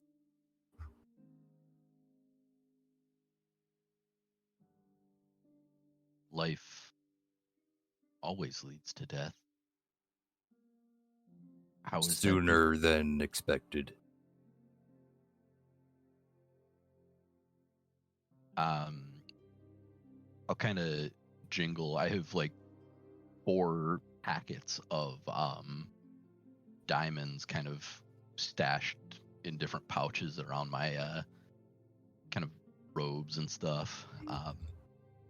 And I'll pull one out and kind of jingle it, and this one has prevented death before.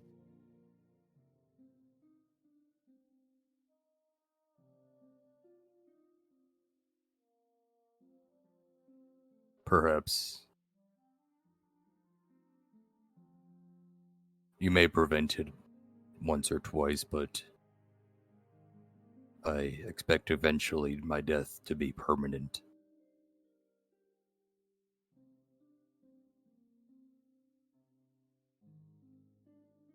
I seek Gonna the... kinda- Okay. Yeah, go ahead. Oh, I was gonna say I'm just gonna kind of let a couple minutes of silence go at that, unless you say something else. Oh, okay. Or we'll just go, I seek the death... Oh, I'm sorry, I was still talking to my actual voice. I seek the death of a individual that isn't human. And if... Vonton, make a perception check. As soon as my mouse actually senses down to where I can use it again. Ori, you don't realize this, but as you are opening up and talking, Vaten, you see a very... almost every time the fire flashes and goes towards Ori's face, you see just a very, very faint, what looks to be a shadow standing behind Ori. But then you blink your eyes and it's gone. And with a 21, the details you can get on the shadow is very animalistic. You see horns on the top of the head. You see jagged fur, what maybe spines coming off of its back. And you blink your eyes and it's gone. And it's almost like one of those things where it's like, did I actually just see that, or was that just a fire messing with your eyes? Playing tricks, yeah. Yeah. Ori will continue saying, the situation that happened in the Colosseum was his doing. And so, to prevent him from me killing more people, he must die. This one understands. This one...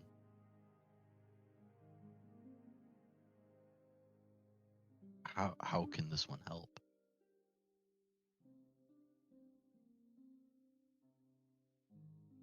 Ori will look a bit surprised, as just because he didn't really expect anyone to help.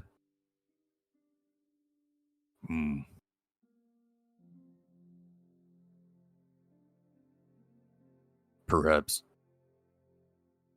try to bring me back when he kills me.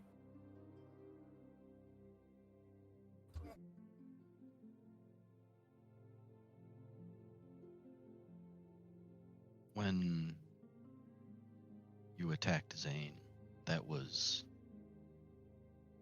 him, correct? Yes.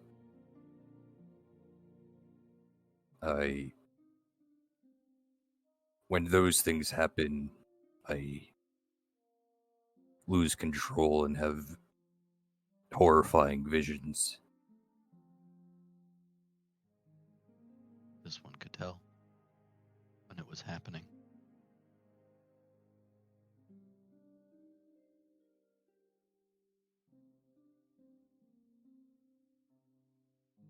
This one will do what he can to prevent you from harming our friends, our tribe. I'd appreciate it. I don't want to kill any more of my family.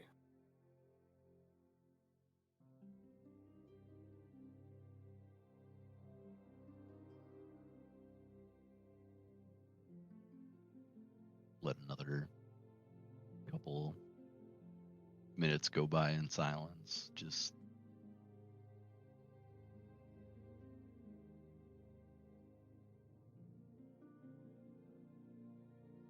why do you wander, large one? To Whoa. find to find this foe, but if this foe has found you, why wander? At first, I was running away from my tribe. I couldn't face them after what I've done, or what I did. Now I seek the death of this being.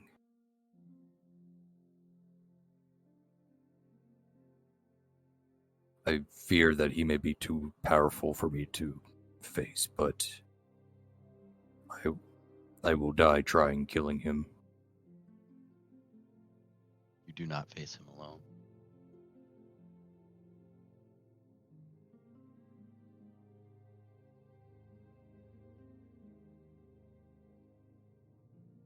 I do not wish for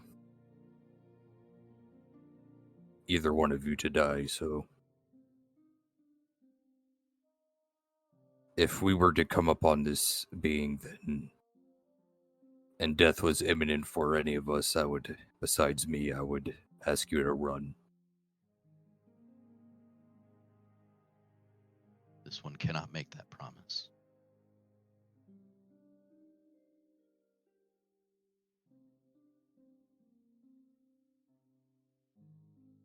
Well, honestly, if you were to die, I don't think I would like Alara to be around the rest of the group, besides maybe Elka, but I'll say that like kind of sarcastically.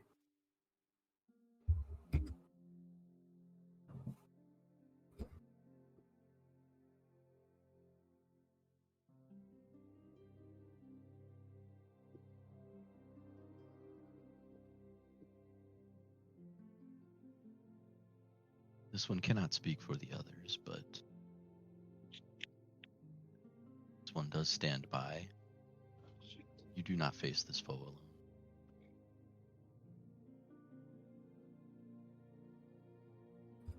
I understand. However, if there is danger, I would hope you would all make it out of there alive. Whatever happens to me, I'm sure I have it coming.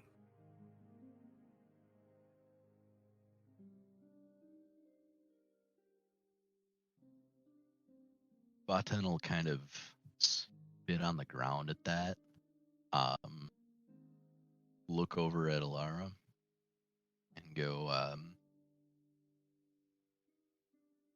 this one will make sure that the young one is protected. But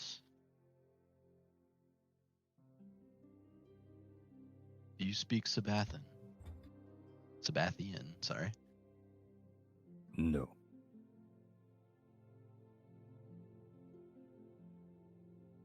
This one has been called Vaten most of this one's life.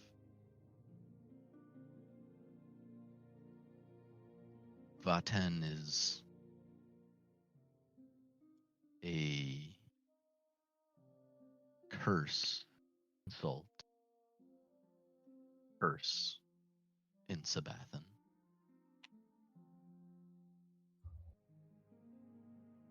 It means to go to hell.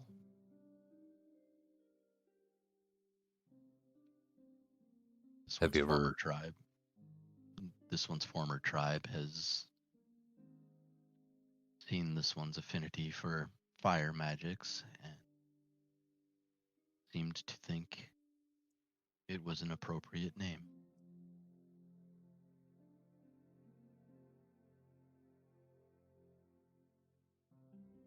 Have you ever thought about going by a different name?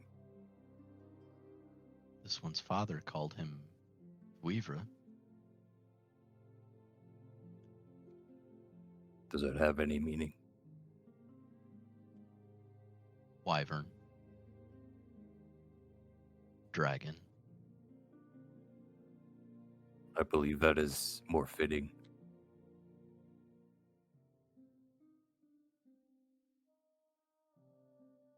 This one appreciates that. It is difficult to hear one's name be changed for most of one's life.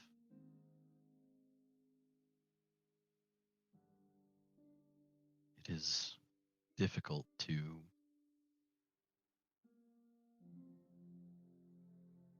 remember sometimes what Father called this one.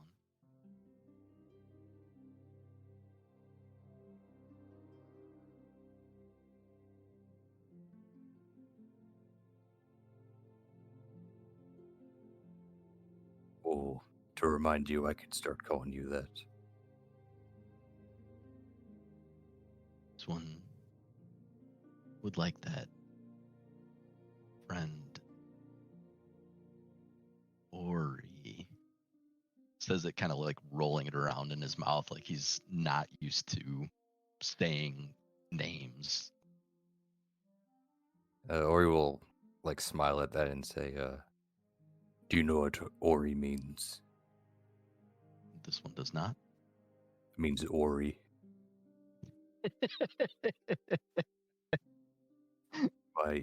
My tribe were very simple people. There is a certain elegance in simplicity. We didn't believe in last names. I think most of our names are a single syllable. A single syllable or two, rather.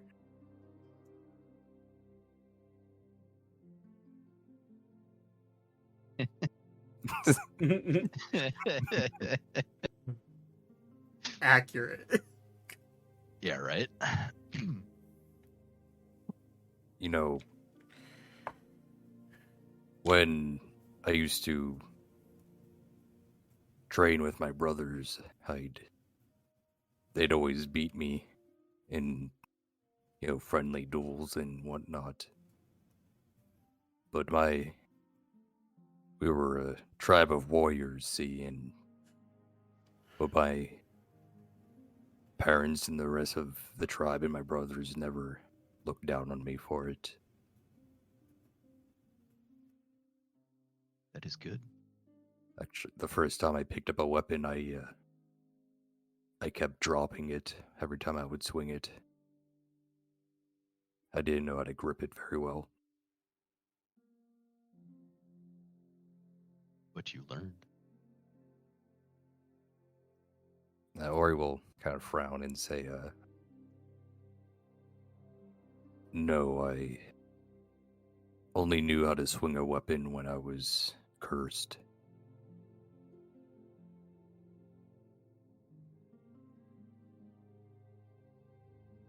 I was best known in my tribe to gather food around the forest and help out, maybe fixing some tents, some houses, things like that, but I was never combat efficient.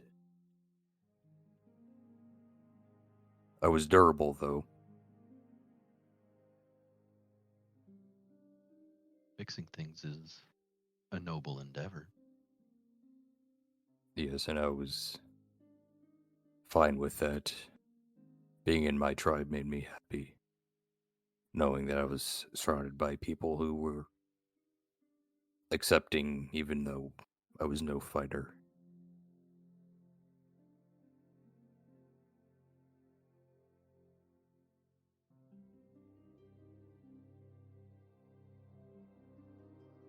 Do you remember when we first set off on our journey with everyone? Yes. And we were camping at night, and you heard screams from another camp. One remembers. That was me. This one knows. I assumed I didn't care to hide anything I did. I killed a mother, a father, and an uncle, one of their brothers.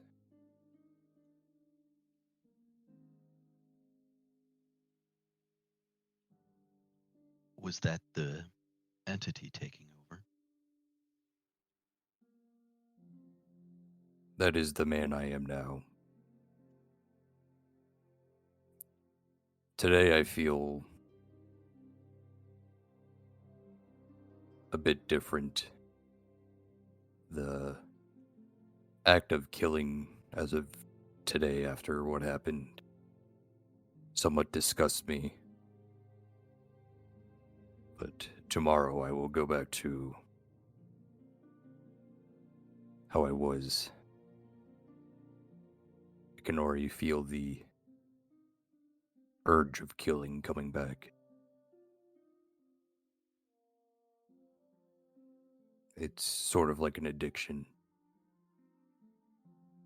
And this one assumes that killing of the newt would not help. And I'll summon my wildfire spirit.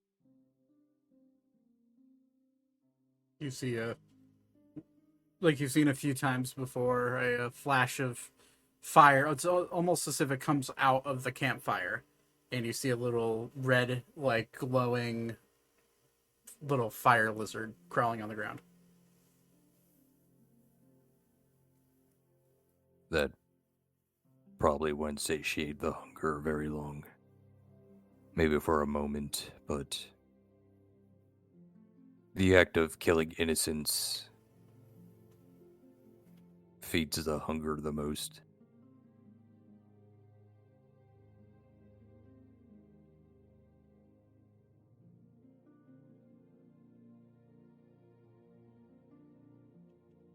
Well, this one can summon the newt twice per day. If it would help at all, simply ask and this one will do so.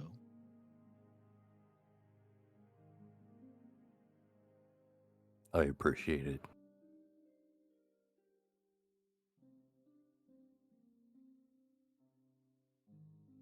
You know, when I was born, my eyes were actually blue. What color are your eyes now? Oh, they're like a reddish. They kind of look like goat eyes right now. Okay. Seems the curse has changed my physical appearance somewhat. What did I look like in the arena? I can never remember. Zach, you might have to help me out with this one. It was just kind of a vibe that I got, right? Like I got like his hackles were raised and something like that. His fur was standing up on end. His back was more arched than it was. he had steam coming off of his body. His eyes were a bloodshot red all around. His pupils were a dark black. Sorry, his irises were a very irises are normally black, but his were like pitch black. Like Vanta Black. Yeah. Almost as if his irises are starting to fade into his pupils. And his teeth were slightly more not as flat as they normally are. They were a little bit started to look a little more jagged at a quick glance. They like you'd blink your eyes and they were his normal teeth, and then you blink him again and then they're jagged. It was as if another form was trying to take over him. And the other thing that you saw was a red, kind of like a red energy, like a dark red energy, very close to his body raising up. I think his eyes were also like slanted. His pupils were Kind of snake-like. Yeah. Okay, so I'll go ahead and just kind of relay that to Ori.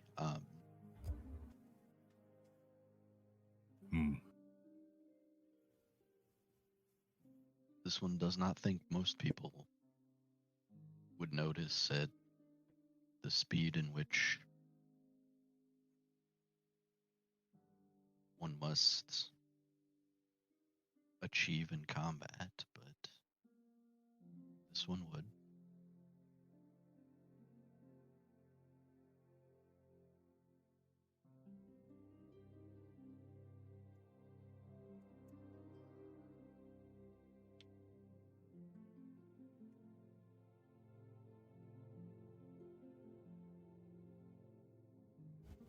I think if I don't die,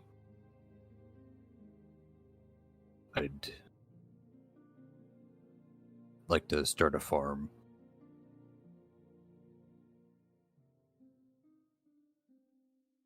Probably right here. I'd really bother the locals. The guardsman on the wall did not seem to appreciate us. There's enough trees. We're never going to run out of those.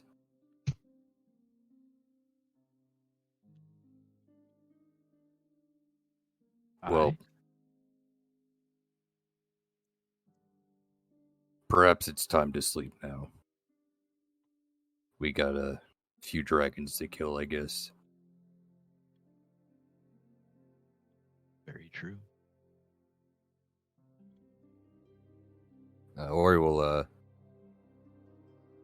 kind of pour a bucket of water over the fire and. Oh, I'll just snuff it out with Druidcraft. Oh, okay. Well, he'll like a bucket beforehand, and he'll like be about to put it out, but then he'll see you do that and be like kind of nod and put the bucket down. He'll just go into the cabin, lay down and kind of set his weapons on the side and say,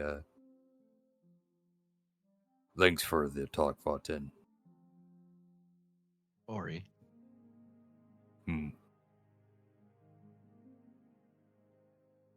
Thank you. Anytime. What was his name again that you told him? Weavra. Could you send that to me in a message? Yeah, I will move my food out of the way so I can actually type. Instead of Ori will say, "Thank you, Weavra." He'll set a layer on like his chest and go to sleep.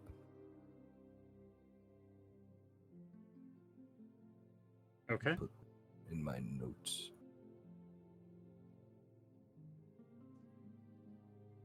As that's the pronunciation phonetic. Okay. As opposed to like how it's actually spelled. Also put how it's spelled. For my sake, please. Let me I look think- that up real quick so I'm not. I think I have it, but just to make sure. All right. Yeah. Was you two wander off into sleep, you get a nice sound rest. Elka, Eh. as you go to fall asleep, belly full of good, actually very fresh vegetables, you fall into a dream that seems too real. You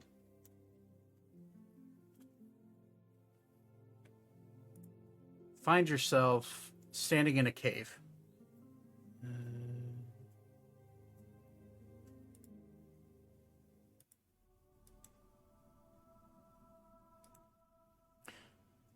And in this cave, you look around and it's cold. There's not a lot of light. And as you look around in the dim light that you can see, you feel your hair stand up on end. And make a perception check for me.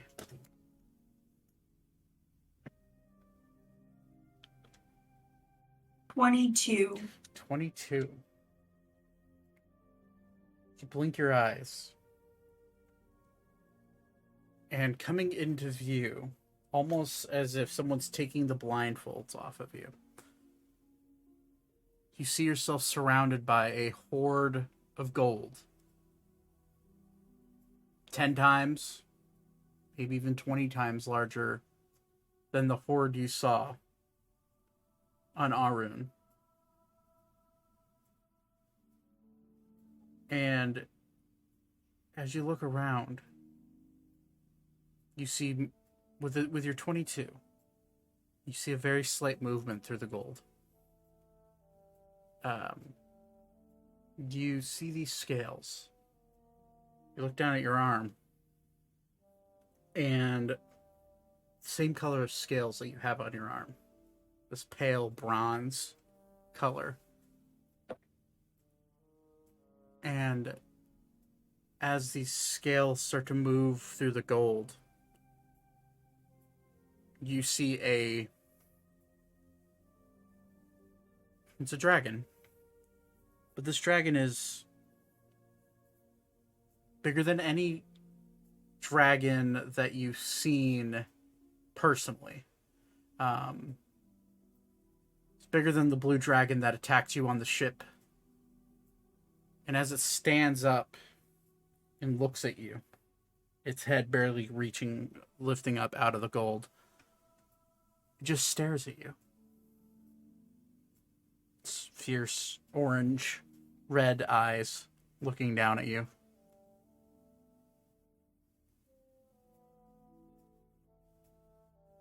Hello? You saying common? I'll say it in Draconic. Saying draconic. Hello. It'll say in draconic very quietly and slow. I've been waiting some time for you, Elka. I was wondering when you'd stop by. And you'll see this shifting, almost serpent-like movement underneath the gold. And as this dragon fully stands up, it is not like any of the blue dragons you have faced, or even the spirit of the bronze dragon that you fought prior. This thing is almost like a hybrid snake and dragon, where its arms, the lower body of its torso is that of a snake, and as it comes up, it has no lower legs, but its wings spread out, and its arms reach out, shorter than normal for a dragon. But its mouth is covered in what look like battle scars. And as it opens up its large jaw, you see jagged, sharp teeth that are normally of a dragon, but you see a few teeth missing.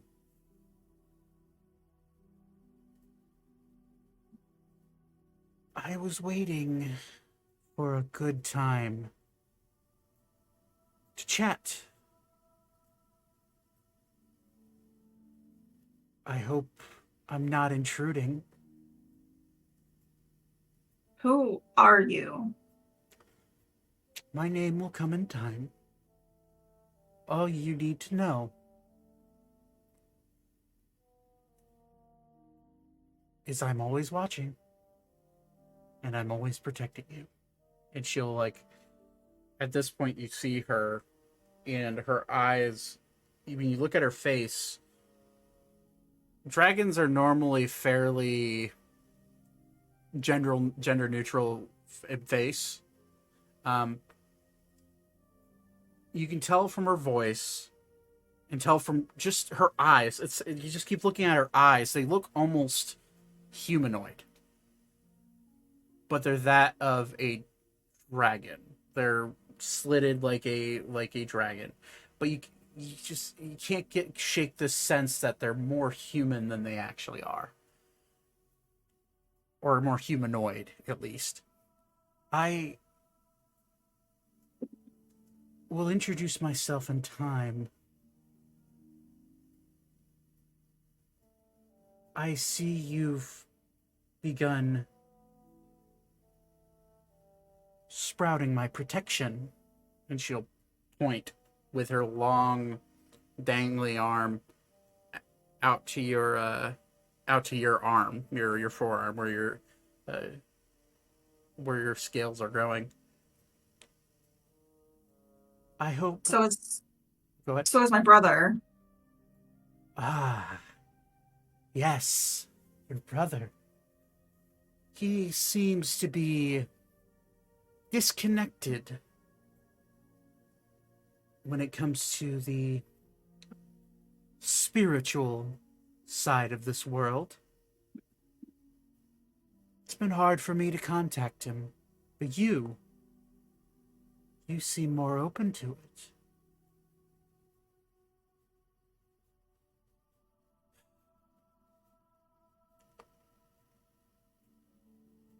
I mean, I don't have magic, so. Oh, child. Those born without magic don't need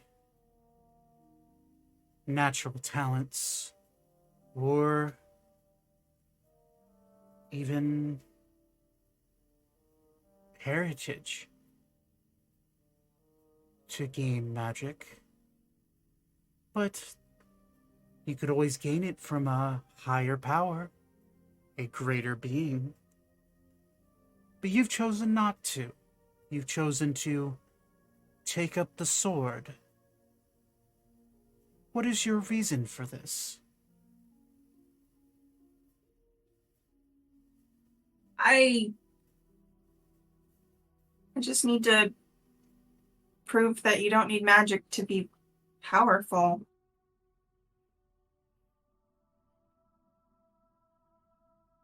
Well, you have a daunting task ahead of you then, little one. One that is noble, though. Just know that my protection will save you in time.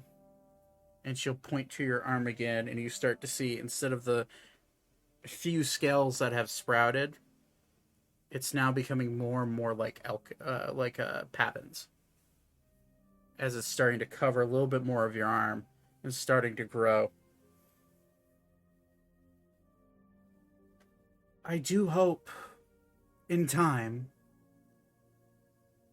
I could bestow some of my power to you once you've proven yourself on your quest.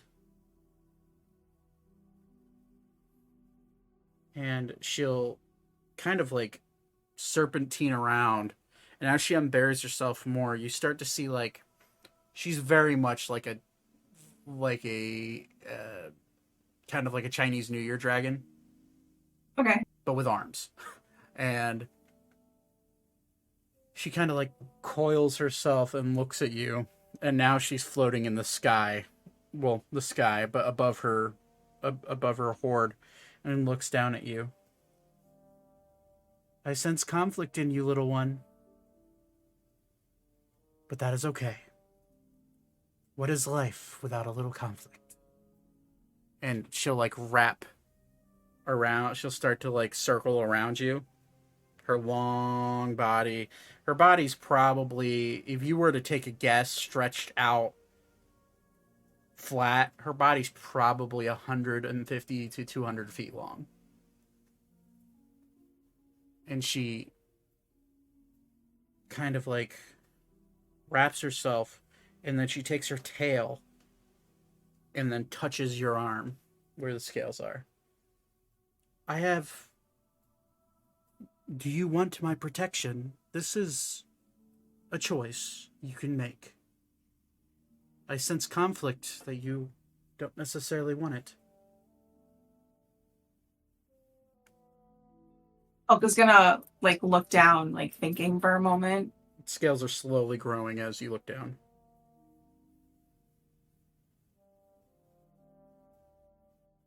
If this is in my blood, then I would happily accept it. Very well. And you'll see her take her tail, the very tip of her tail, and wrap it around your arm and basically cut it off right at your elbow. I will give you the ability in time to use my protection at will, but for now, and you'll see the scales stop growing right at your elbow, and now they now what once was heron gone fur on your arm is now this bright, like vibrant bronze scale. This ability, my protection, will eventually save you from that of a sword, or maybe even a smaller dragon than I's claw. Use it well. We'll be talking. And she will unwrap her tail and fade out. You kind of jostle open your eyes, and it is now morning.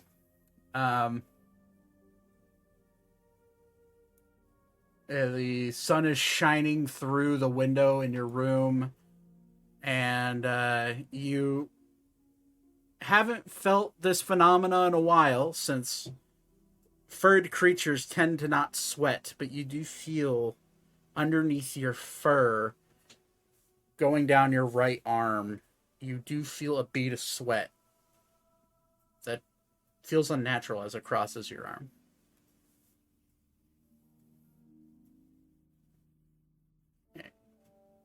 You kind of glance down, and your arm, from your wrist to your elbow, just like in your dream, is now covered in bronze scales. I'm gonna like touch it and like feel how hard it is. It feels like you're... Maybe it feels equivalent to as if you're touching, say, like chainmail. It's hard. But you feel the touch as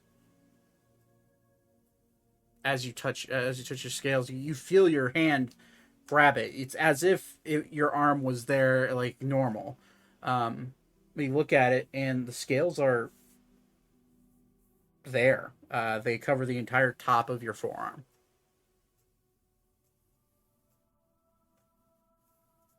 I'm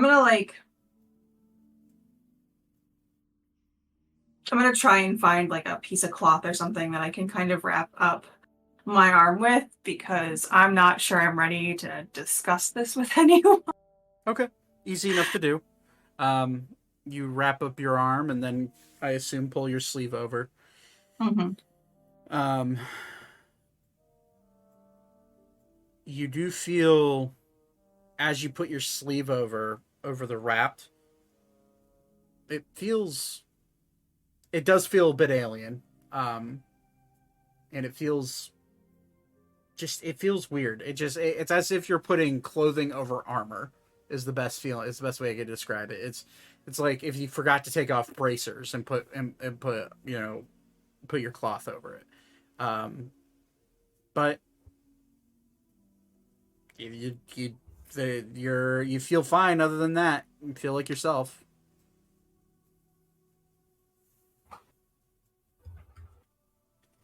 All right. Anyways, the morning comes to all of you. You have all taken a long rest. And the morning is yours. What do you guys want to do? I'm in the market for more healing potions at this point. Oh yeah, I want- that definitely. Okay. I'm gonna sell some stuff actually. Okay. How do I take the exhaustion off? Oh boy. I That don't was know. right side somewhere. I'll find it. It's the cog, I believe. Yeah, rid of the cog. You only you only heal one level of exhaustion. You have two, so Okay. yeah. So you still have disadvantage. No, I think it's level one I exhaustion. think it's.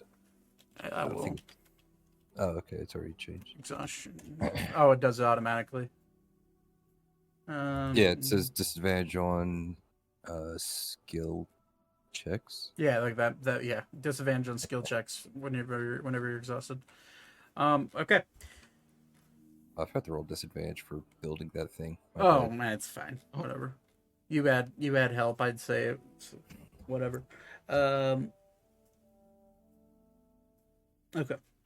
So as you wake up, all of you converge, except for you look around and you do not see Ori, Vaten, or Alara anywhere. You do see Ander passed out at a booth with a ale cup in his hand and his shirt half off. And he seems to be sleeping in a puddle of somebody's vomit. You Ew. should probably leave him there, Yeah. because I ain't touching that. Fair enough. I'm assuming Ori and Batan and Alara stayed at the boat. I would think so.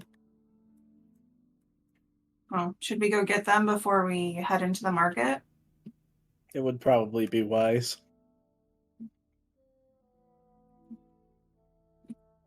Okay. Ori, Vaten, and Lara, what are you guys doing? Ori wants to sell some stuff. Okay. I don't really have anything one way or the other that I'm looking to do. So Okay. Before Ori leaves, he's gonna carve in no trespassing. Okay. I would write it up. I'm running out of room. It's okay. I'll remember it. Who was vomited all over? Ander was sleeping in a puddle of someone's vomit in a booth by himself. Oh, okay. Looks like he partied a little hard, celebrating his win. Okay, so you guys walk out. You kind of start walking haphazardly towards the ship where you know the ship is, and you see Ori walking towards the gate to go up towards the bazaar, and you do see Vaten and Olair on his head, but Vaten behind him, walking pretty briskly, um, and you guys meet up there. Hello. Morning. Where did you stay last night? Oh, me and Vaten built a cabin over I there. didn't know you had the know-how to do such a thing. I am quite capable, and I'll put his hands on his hips. I believe it. Plenty of trees around, so I cut down a few.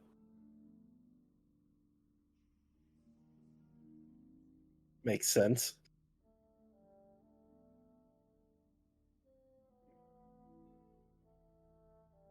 Are you guys going into town? Yep, we were looking for you before we did, though. I got some stuff to sell. I keep forgetting I have these chunks of diamonds in my bag. Should fetch you a good price. Yes. Okay, so you guys make your way into the bazaar. I assume the budding bazaar where you originally haggled when you first got into Arbington. So you're looking what items are you looking to sell, and just first, Ori, what items are you looking to sell? He's got those chunks of diamonds, that ring, and 2 books. Tome of Exile and Starlight Codex. Okay. So I'm sorry. What you said? Which ring? It was I don't have it down my notes, but it was the ring where it's like the luck ring where you rolled like a d20. If it was. Oh yeah, the ring of it's the ring Okay, of luck. yeah, it's something like that. Yeah. Okay. So he's gonna sell that. Okay. So the chunks of diamonds. I have 6 of those. Large chunks of diamonds. 6 large chunks. Okay. You take those to. There's not really necessarily a jeweler in the bazaar. You'd have to go closer to the central city to find an actual jeweler, but you do find people that are willing to buy them here. You find like a half orc man sitting there. He seems to have other random rocks sitting out, and he sees the 6 chunks of diamonds. Sir, I will gladly buy those from you if you're looking to sell. Yes. Oh, perfect. Let me see them. And he's going to start looking at them. You'll cast Identify on them. You'll see him wave his hands. All right. So these are just diamond. Uncut. I've got 6 of them. I'd be able to give you my going rate per carat for diamonds. Which would be, let's see here, these are about 20 carats each. And they're unprocessed and uncut, so that affects the price.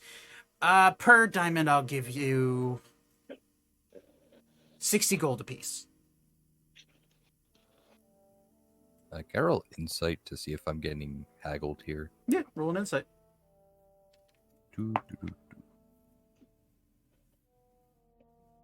Nat 20, that would add up to 21. 21. Well, he's a merchant, and his charisma is going to be, his deception is going to be high. Even with a nat 20, which those aren't auto successes on skill checks. Are you rolling with disadvantage? No. Thanks for reminding me. I forgot again. Okay, it's 18. That's not Yeah, he also he rolled a 21. So he matched you, but with 8, he with an 18, he looks like he's telling the truth, but he's hard to read because he's definitely a businessman. Hmm.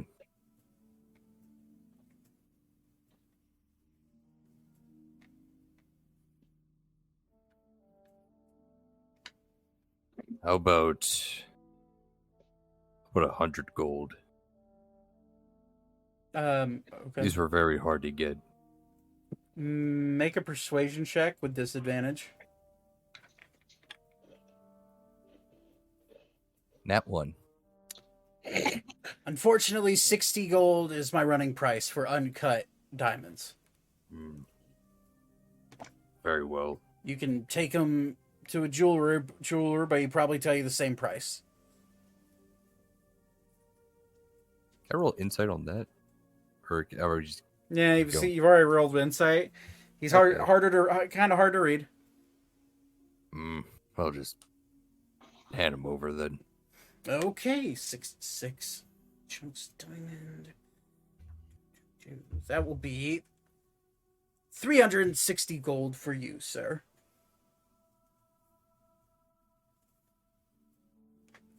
Anything else you'd be willing to sell? Or I buy all sorts of things. Are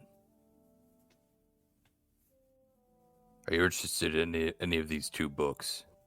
He'll look at him. He'll cast Identify on both of them. He'll look at you, look at the books. I'm not much for cursed tomes, so unfortunately, no. You'd have to take those to... Well, I don't even know if anybody in this bazaar would buy them. You'd probably have to sell them to collector, if I'm being honest. Do you know of any collectors around here besides yourself? Does he know any collectors? Unfortunately, no. That's just... when it comes to books, I'm just not really one for you there on much information. Do you kind of like look around, not really know what he's looking for? Do you have anything that would protect me in battle? Ooh, let's see here. He's looking to increase his AC or something like that. Okay. Oh boy. Unfortunately, I'm really just a gem trader, but I do have a few enchanted gems that I could maybe give to you that you could have someone make into jewelry. Let me see. And he'll grab what looks to be a red gem. Not quite a ruby, a little bit more milky in like texture and appearance. Not clear. This would go great for a ring of protection.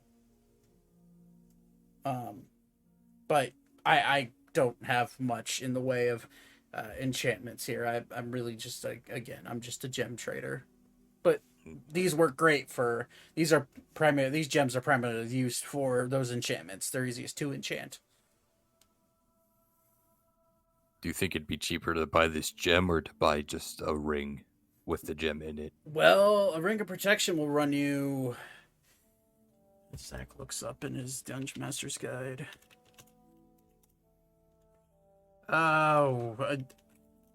Actually, could above board, could a ring of protection be improved? Because I already have one of those. Technically, yes, but it would be a very expensive enchantment. Ring of Protections, though, their going price is anywhere from depending on who enchants it, if it's a new enchanter or anything like that, anywhere from 6 to 9,000 gold. This right here, I could sell this gem already cut, that you could commission someone to make a ring of protection, which would be cheaper. Well, how much is the gem? 400 gold. Does that require attunement? Ring of protection? I don't know. I will tell you in a second.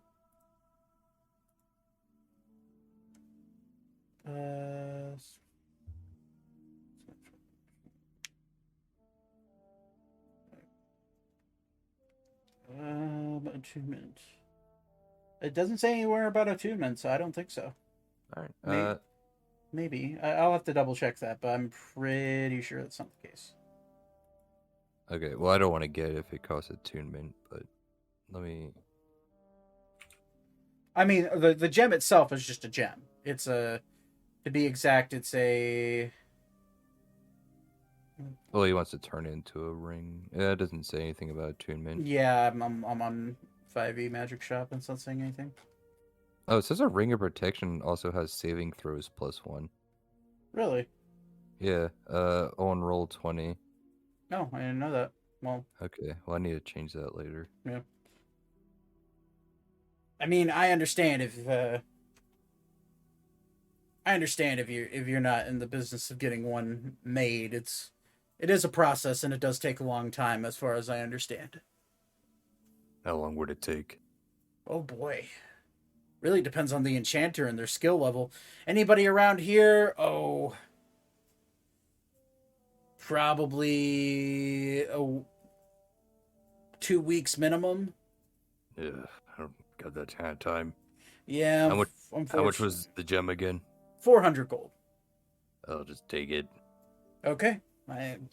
Save me some time, I guess, to look for a different one. Pleasure doing business with you, then. All right. Put in your in your inventory one finely cut garnet gem. Garnet.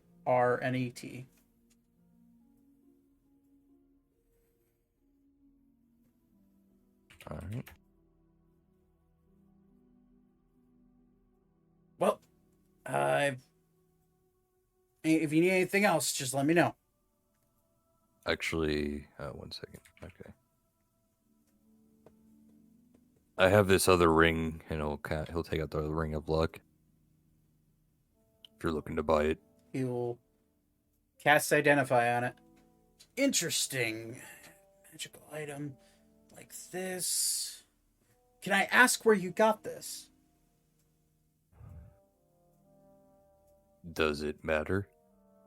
No, I just want to know what country it's made in, and I guess it doesn't matter for enchantments. It'd be best to know if I knew who enchanted it. Oh shit! Where was the? What was the country? It was a different country, right? I think you got it in Ebrax. Yeah, it was in Ebrax. Ebrax. Okay, Ebrax. Good stuff. Good enchanters. I can give you. Oh, I can give you 500 gold for it. I'll take it. I'll hand the ring. All right, and he will hand you back the 400 that's already sitting on the counter or on his table, and add another 100. Okay. Okay. Anything else? No thanks. This one has a question. Sure. Could this one pay you a fee for you to identify this? Oh. I mean, I'm holding up the ring. Oh, absolutely. Yeah, let me check my pricing sheet for this.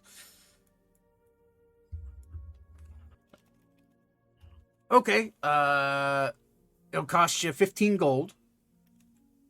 Oh, you're gonna make me do complex math. by which I mean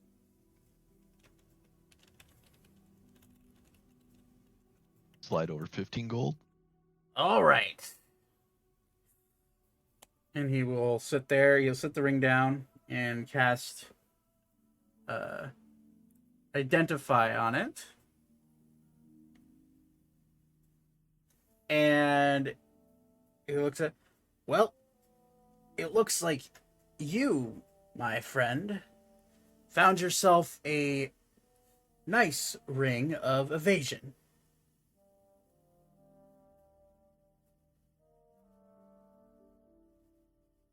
Hey, I got a question. Sure. Real quick. Sorry. You- Would a death save count as a saving throw? Yes. Okay, so I get +1 to that.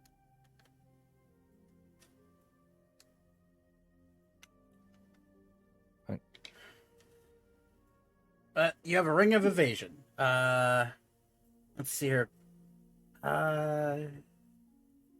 It's random every day. But if you really need to get out of the way of something,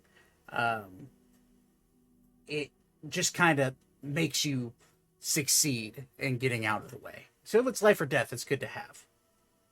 You do need to attune to it, though. Thank you. Send you the description of that. Cool. Go ahead. I'm gonna put my new rapier up there. Be like, could you identify this as well? Oh, weapon identification. Sure, give me a moment.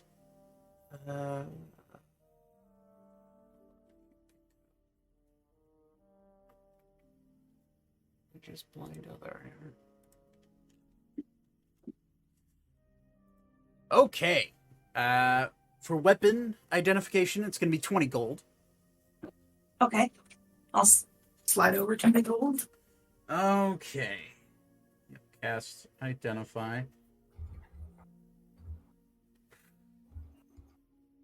Interesting.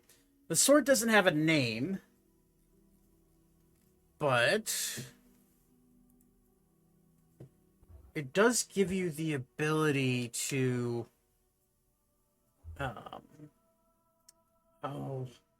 what's that spell called? My dad taught me one time. Falling. Whenever you're falling, it makes you weightless. Feather falling. That's what it is. One time a day, by the looks of it, you can use the sword to cast feather falling on you and 5 other people. That's for the hilt. Now the blade. Ooh, this is interesting. Interesting indeed.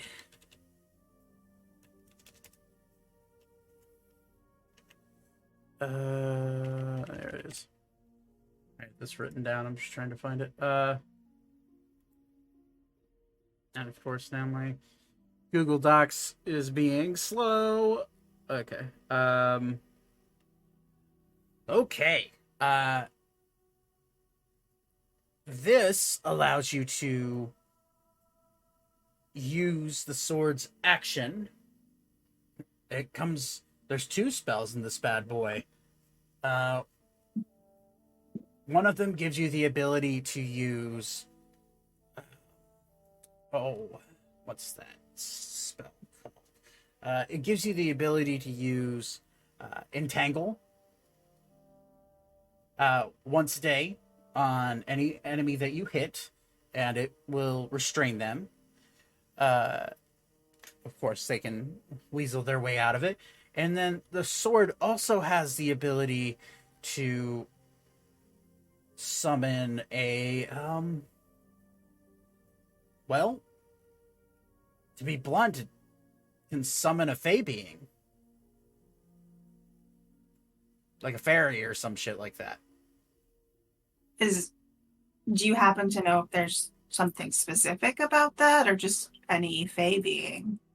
Over it's you have the ability to use summon fey once a day. The spell summon Fae. Yeah, thank you. Bingo. I can't just like summon my brother, right? 'Cause- No. These are Fae spirits. These are yeah. He said Fae beings. I was like, it's And gonna fuck with my brother's day. he's some random street vendor. He doesn't fucking know. Okay. I will send you the. I have that item made. I'll send it to you here and after the end of the session. Okay. But it looks like it's just a normal rapier after that. Well, thank you. My pleasure. And you do have to attune to that. I should tell you. Yeah. Okay. Okay. Well, is there anything else? And Todd, yes. He could check the wand and the armor if you want. I'm trying to mute because my phone picks up the stuff. You're fine. Yes, I have this this wand and this armor, and I'll pull kind of both out of my bag, or the armor part way out of the bag. Oh, okay. Let me, if you want me to enchant that, wand and armor. It's gonna cost you 30 gold total for both of them. That's fine. I can do that. No. Okay. Hand him 30 gold. Okay, so he'll go for the wand first. He'll cast Identify. I know exactly what this is. This is a wand of smiles. A what? You heard me. It's a wand of smiles. What the hell does that do? Well, I'll tell you. 3 times a day, you can use this wand to point at someone, and let's see here. You can essentially make someone smile ear to ear for 1 minute. 3 times a day. You just have to point this wand and say the command word, which is ironically smile. I'll do it in a minute. No, you have to use my keys are on the desk. My keys are on the desk in my room. Okay. Is it worth anything? I'd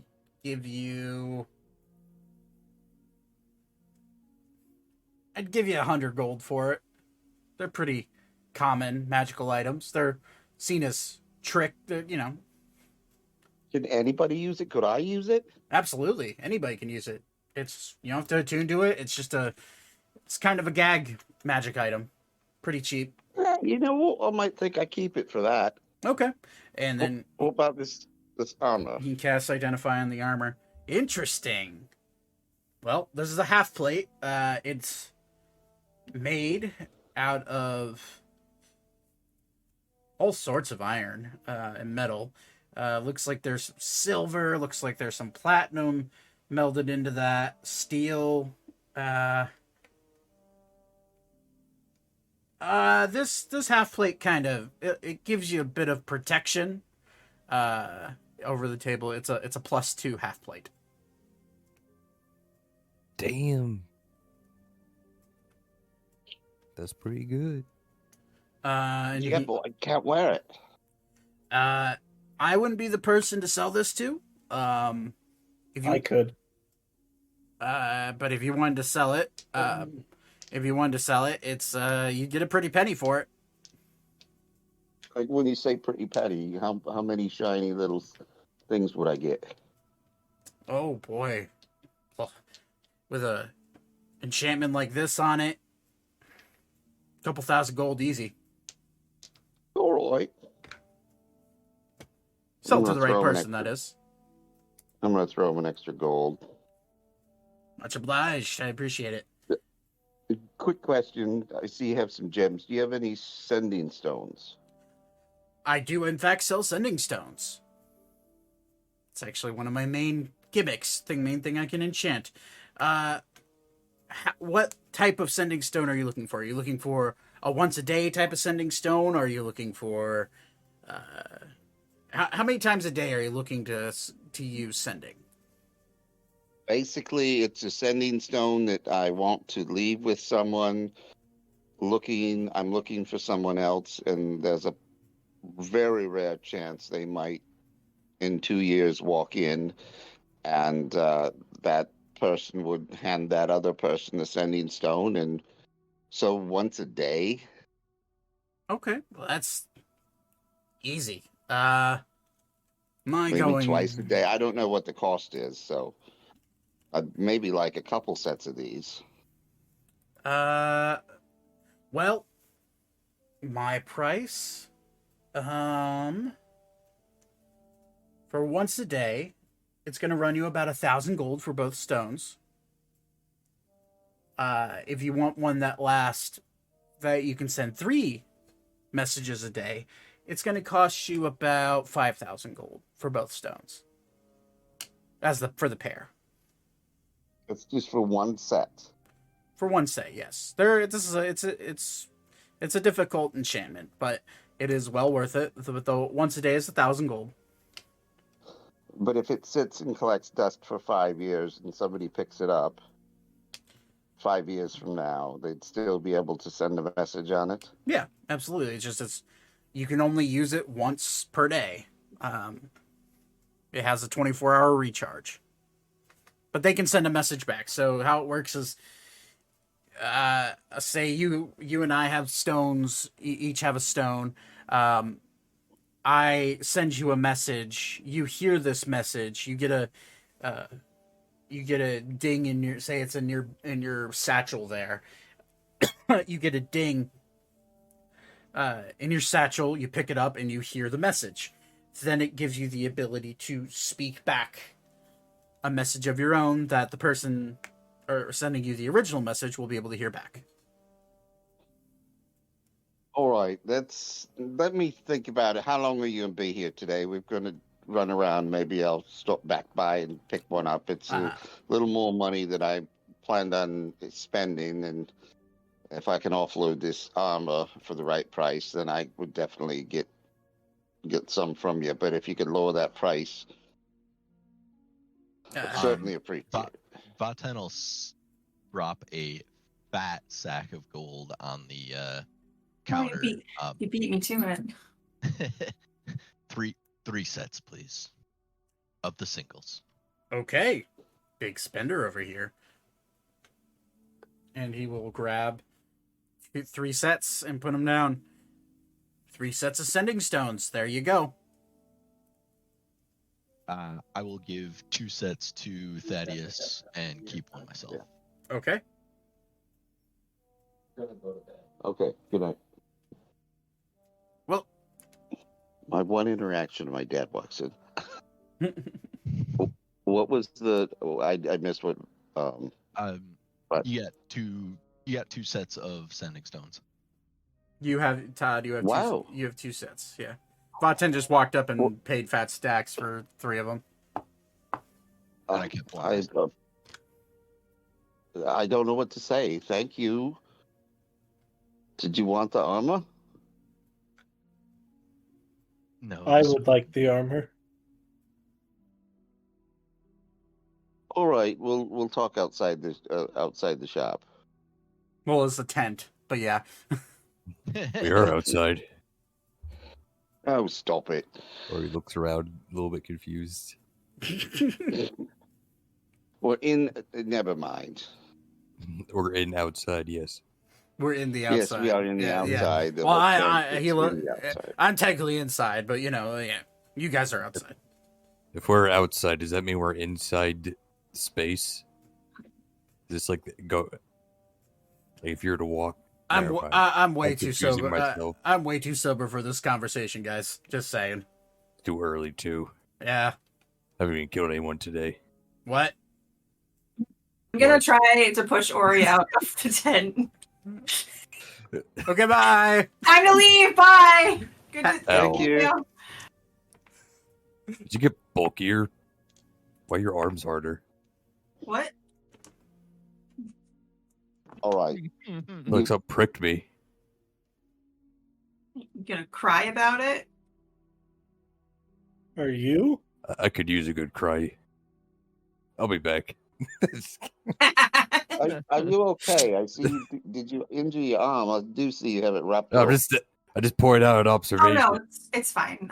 Oh, you're talking to her. Yeah, I'm okay. Ori's always fine. But we know that. He says in the third person.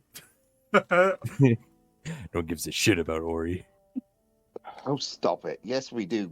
For God's sakes. Ooh, That is, I'll let you- I'm clearly joking. Okay, so this armor, evidently, if it can go to good use with somebody, I would gladly take it off your hands. Wants to make Zane harder and harder to hit. Yeah. I will let you have it, Zane, and we'll just figure something out with a value of I'll get you 2,000 some gold. sending stones. Okay. All right. Perfect. Give me a day or two. That's fine. That's fine. You can have the armor now. If you die, I get it back. Well, clearly, I wouldn't be owning it anymore at that point. And I'll take a few other things from you, too. I would expect nothing less. So we can deliver them to your mother and father. I'm sure that's the reason. Yes. That is the reason. Oh, I hate being sober.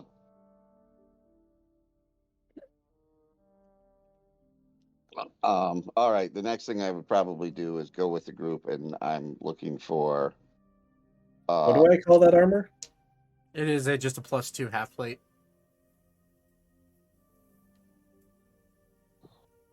There's no magical enchantments other than the +2, which is it just gives you a +2 to your AC. I'm just gonna. You're just gonna see something very odd come from me, like from the group. You're just gonna kind of see me like pull my armor off like it's nothing, and then the other one will just fuse to me like my old armor was.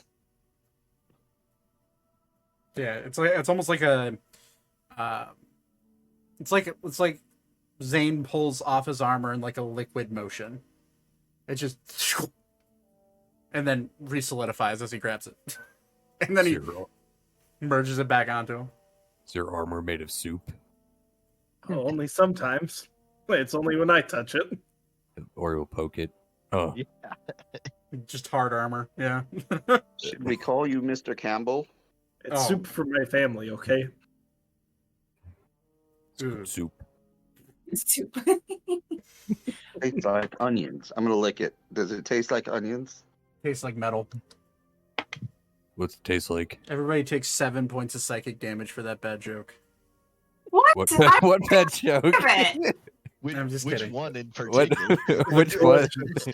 The Campbell's Finally, joke. some good fucking Oh, the damage. Campbell's. That's a good one. I don't know. Can I go? Can we find somewhere to stock up on potions? Potions. I'm We don't gonna have to RP it out either. No, Just I'm tell me gonna- what I know. How many potions do you want, and how much? What types of potions? I might go one. I want I'd 4 like more greater. Okay, that'll be 400 gold. I would Okay. like. Jesus Christ, where are my potions on here? How much At is the least- superior? Yeah, how much are the superior ones going? 500 apiece. I'll take one. I'll take 2. Okay, I'll take 4. 2,000 more gold for Elka, 1,000 for Zane, and 500 for Ori. What the fuck would that be? Okay, if I get 5 of the greater, how much is that? 500 gold. How much are Alright, regular 500. health potions? 50 gold.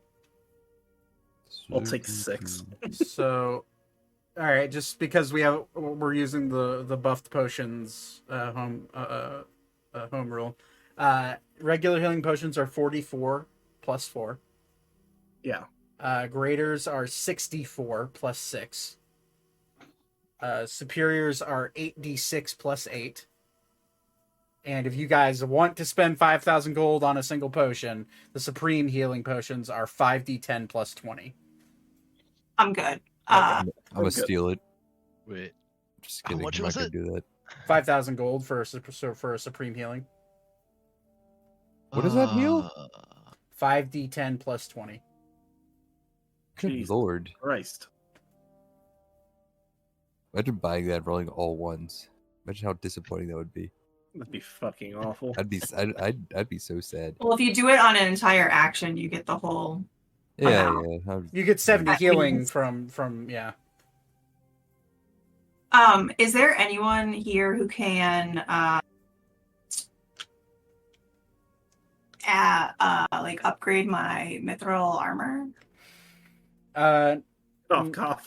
Well, you have someone in your party who can. Over Wait, you can time. upgrade. Oh, I just yeah. want more AC. Zane can do a +1 AC in a week. Yeah. Can he stack that? Like every week I can get him to do more. It only stacks up to 3 for full plate, I believe. It might be 4. So technically yes, until the enchantment will just automatically fail. Got it. Splint armor too, not full plate. Oh, it's splint armor. Yeah, then splint armor is max enchantment is +3 on splint armors. So for AC, you can do for everything up to plate. Everything up to half plate.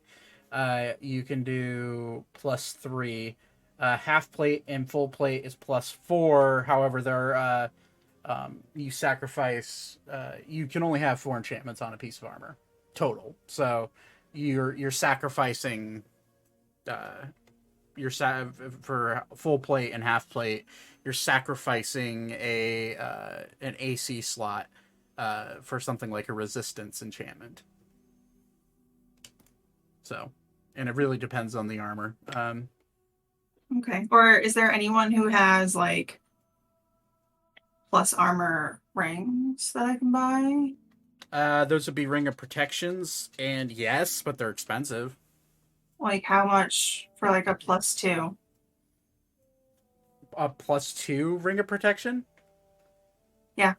Well, seeing as a +1 is 6,000 to 9,000 gold, a +2 is Yeesh. expensive. It's a good item. It gives you +1 AC. And... 12,000 gold for a +2 ring of protection. That makes my penis soft. I can fix that. Hey yo. All right. Well, Yeah, can for I the look show. for a +1 then? Yeah, you can. I'm gonna say roll an investigation check. Just because you're looking for a very specific item in a big city. Nat 20. You can easily find a +1 ring of protection, and it's actually on sale right now with that nat 20. It's going for 6,500 gold. Are there 2? There's only 1. Damn, fuck. I was gonna ask Thaddeus to steal it. Can I persuade them? Can I persuade them to drop it to 6? Roll a persuasion check. Can I help? I don't know how much an exhausted Minotaur is going to help. That would be intimidating. 24. 24. Yeah, 6,000 gold. Okay. We don't need real to quick, RP all that. That's fine. Out of character. What is 300 platinum pieces in gold? 3,000. Is it 3,000? Okay. So I'm just gonna. I just want to remember that. So, but okay, 6,000. So that's +1 ring of protection. I forgot. Elka's fucking stacked right now. Yeah, not anymore. Not You also anymore, have but it was. You also have add a +2 to all saving throws, by the way. No, there's a +1 ring. Oh, it's plus. Well, normal ring of protection would be +1, so it would be +2, right? Well, no, it's just a normal ring of protection. Oh, what she's okay. asking Oh, for. okay. I thought she got like a. Ring of Okay, protection is never mind. naturally a +1 ring. Okay, never mind. So +1 to saving throws and +1 to AC. Got it. Cool. Anything else you guys want to buy before we get to leaving port and then ending session? I'm just looking for a little leather bag that I can put one of the sending stones in. Easy enough. Leather satchels. Oh yeah. You can find just a standard leather satchel for 5 silver. Okay, I'm gonna grab that, and then I'm gonna return to the inn that we were at.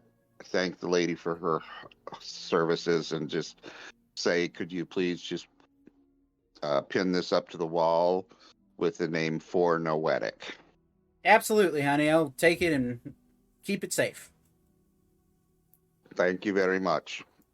You're welcome. Have safe travels. All right, come back. Oh, I wanna buy a fishing pole.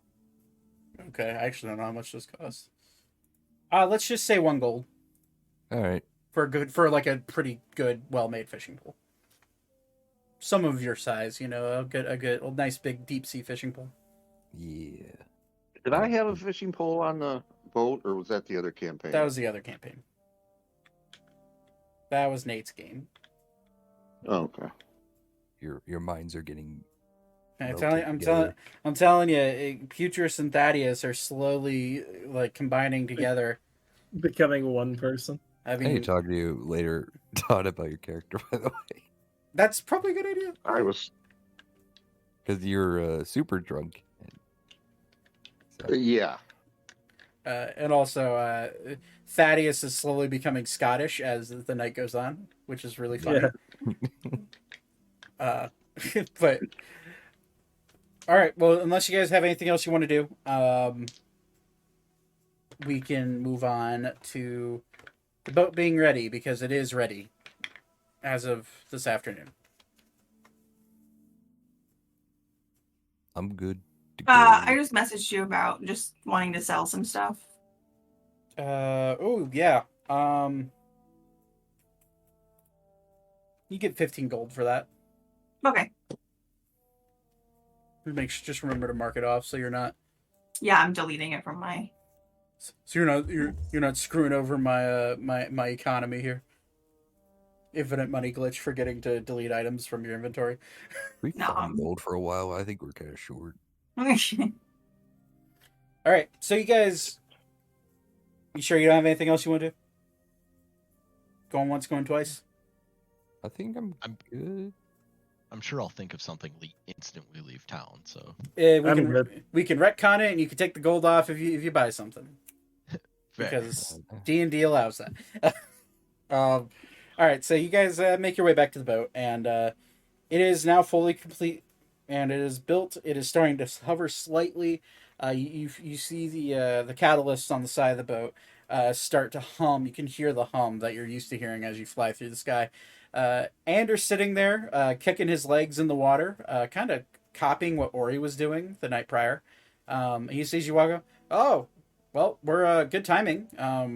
We're getting ready to ship off. I was actually just about to send you a message to the stone. Oh, I You just had feeling okay there, sir? Yeah, I'm fine. Great. I did wake up in some puke, which was gross. I don't know whose it was. I hope it was mine. That is pretty disgusting. It is gross. I also hope it was yours. Yeah. I really You- hope it wasn't the You orc did I jump was in the drinking lake, with. right? I hope it wasn't. I think it'd be funnier. Well, I didn't jump. There's not a lake, but I jumped in the ocean and washed it off, yeah. Rustled a shark while I was at it. That was fun.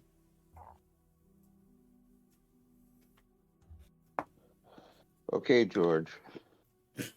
He says with a big old grin on his face. Well, if you guys are ready to go, I think all everything's all ready to go, and I think Dwayne has everything fixed. So Thanks, Dwayne.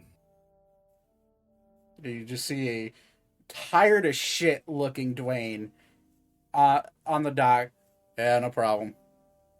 Dwayne. Let's go toss him the copper. I'm gonna hand him a Thanks. platinum. Wait, you really are our rock. You know, And I've only known you for 2 days. That's why I appreciate you. And he'll take the platinum. You are very kind. And the copper. Thank you. I'm gonna pull my cloak over, disappear, and then I'm gonna steal this knapsack. Okay, so in front of everybody, you're gonna pull your cloak over and go invisible. I'm kidding. Okay, Take his just closed. just- Take I'm his gonna shoes. step off to the side first. just double check. Well, you're on a dock system, in a open I know. dock. just there's certain levels of timing when using your cloak of invisibility that you shouldn't have Ori, at stand all. here. I'm gonna run around behind him, put it on, and then Or does it move? But you just run around behind him, disappear. Andrew just looks at you. What are you doing? Standing. Well, anyways, practice. let's get on board, guys. Let's get up into the air. Where are we going, Keister? That's our first stop. Yep. Cool. All We right, gotta let's- find Alan. Oh yeah, that fella. I forgot about that. Okay. Well, Keister it is. Hop on board. And he'll walk up to as he's walking, he'll walk up to Dwayne, and he'll put a small little bag of gold in his hand. That's just for being awesome and also keeping you on. You've done a great job. So I think a little extra gold for your help is great, and also next time I'm in here and I need repairs, I hope we can make something work. I think that will do. And all of you hop onto the boat, getting ready for liftoff. You are on a familiar place. For the first time in a couple days, you're back on the Lily of the Sky, and you feel the engines start, or not the engine, they're essentially the engines, but they're the catalyst, the crystals start to glow and hum. You feel the wind start to take up underneath the umbrella-like or parachute-like cloth that keep the ship afloat. You feel a weightlessness for a second as the ship begins to rise up out of the port.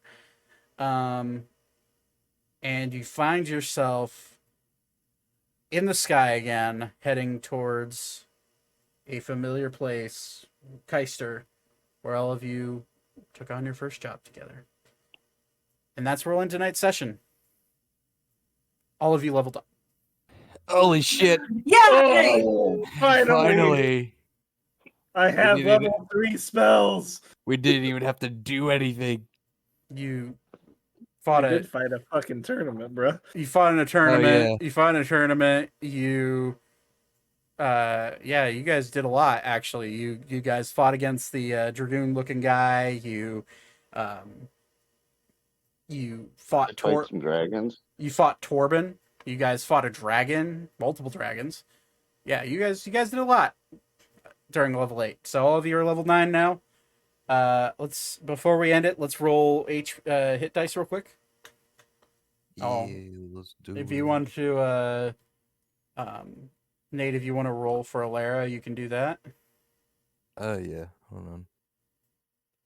She's a D8, I think. Yeah, she's not That bad. sucked. Remember, you reroll ones. Our proficiency bonus goes up. Let's go. Your proficiency bonus does go up.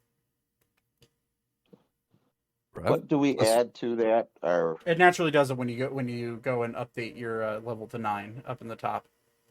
That's my. oh, do I lose it'll the- auto roll. Oh no! Oh, sorry. For the for the HP, you add your constitution bonus. Okay. do I lose my exhaustion from leveling up? You're still leveling up. Doesn't get rid of exhaustion. Okay. Nice that's try fine. though. I was just wondering. I was Yeah. curious. Yeah, no, it's just another long rest and you'll be good. Yeah, 8 so pog. nice. Oh, what's I think it's a D10. So Thaddeus, your HP goes up by 5 with that 3. Elka, yours goes up. I don't even know what your constitution is. It's like +4, isn't it? 92. Only +2. Only +2. Still 7. 7 more hit points is nice. Oh, good. I'm curious about Ori. I'm looking at the fighter. We real get quick. 3rd level spells and Level 9. Oh, we get Domitable. Cool. Yes, you do. Ooh. Nice Uh, roll. Let me roll for HP. Also, You also get +1 to your HP roll because of what's it called? I think, right? The I think it's tough. I think it's. Let me double check it. What? stuff. Your hit point maximum increases by amount equal to twice your level when you gain this feat. Whenever you gain a level thereafter, your hit point maximum increases by additional 2 hit points. So you get another 2 hit points on top of your dice roll. Yeah, tough is cool. Zachary, I'm Yeah, so sorry I'll for what I'm take it. about to do to you. I'm excited about higher level combat, guys. Like I gave you guys a taste of it during the tournament. That was kind of the goal, just to kind of show what it's like to fight other player characters. I rolled a 10, so that would be. No, I'm sorry for what's happening right now to you. What the fact that Because of 13, I just what I get 15. at level 9, you're gonna fucking hate. let me look. It's armor modification, my guy. Oh, for fuck's sake! So I got that +2, and I'm about to get another plus a bunch. Oh, you do get a specialist feature at 9, don't you? Mm-hmm. You're an armorer, right? Yep, So you also Hey, get Zach. hypnotic pattern and lightning bolt. I sure do. What's up, Todd? Do I have a character sheet? You do. You Because should. I think. Well, Yeah, I don't well, know what I just did. It's gone and I can't open it. Oh shit! I see that. Rutro. here's what happens for me, Nate. Okay, we're Yeah. gonna have to. Oh boy. Okay. Did you delete his character? No, hold on. I think my It's dad's still... Apple computer ate it. No, it's still here. No, Nate, I can at level 9 artificer thing, you learn how to use your artificer infusions to specifically modify your arcane armor. That armor now counts as separate items for the purposes of your infused items feature. Armor, the chest piece, boots, helmet, and the armor's special weapon, which is my gauntlets. Each of those items can bear one of my infusions, and the infusions transfer over if you change your armor's model with the armor model feature. In addition, I can infuse 2 extra items if they are part of my armor. Todd, do you remember what your roguish archetype is? It's either assassin or thief. I can't remember which one though. So we're So just we're a just- walking tank now, or I have a 26 AC now. Actually, I'm pretty sure. Jesus I- fucking Christ! Thief. I Yeah, think yeah, I like- was assassin. Assassin. Guys, okay. can you hold on for 1 second? Yeah. So we can get this. Yeah, I got I it. like Yeah. may have deleted my sheet. No, you didn't. It's still Okay. here. I guess it's just weird. Are you sure it was assassin, Todd? I thought it was. You were arcane trickster, were you not? No, he can't use spells. Oh, I don't know why I thought that. Or wasn't I psionic? Oh yeah, you were. That's right. You Soul were your soul knife. Yeah. Oh. You're +5 HP. Thanks. Soul knife row. Yeah. I now have 126 hit points. Apply changes. Jesus Christ. Yep. There you go. I had 92. I had 98. You just say Tough baby. it was a character. I'm guessing it was a character mancer thing, but yeah, you did it. You're good. It also updated everything Okay. for you, so you have yeah, your character sheet is updated. My dog is being a noisy All right, little I'm shit just gonna outside log my room. off of this because I don't want to screw it up again. So Okay. I'll deal with it when I get back on Tuesday. Okay. God, dog. I am just gonna get this all updated before I go to bed. How Come on in, you noisy little I have a thing. plus 14 to athletics, by the way. Jesus. Jeez. How do you That's have a even. How do you have a plus Plus 14? 8 to acrobatics. Wait, time out. How do you have a plus 14 to your athletics? Let me me? add it all up. No, I'm talking. Me or Todd?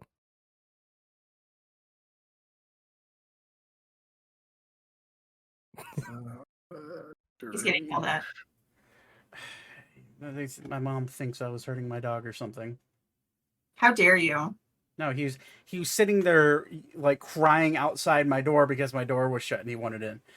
Plus 14. How the fuck is it plus 4? So plus 6. Because I'm double Ooh. proficient. You're I double. think. My spell save DC went up by 1. Why would me you double check it. be double proficient? I'm trying to think that. So 6. So 6 plus 4 plus. Hold on. Athletics and intimidation proficient. Is that what it is? Because I think I went double proficient in athletics. Oh wait, yeah, you're right. I remember that. Yeah, so it says it right here. Double proficiency in athletics and intimidation.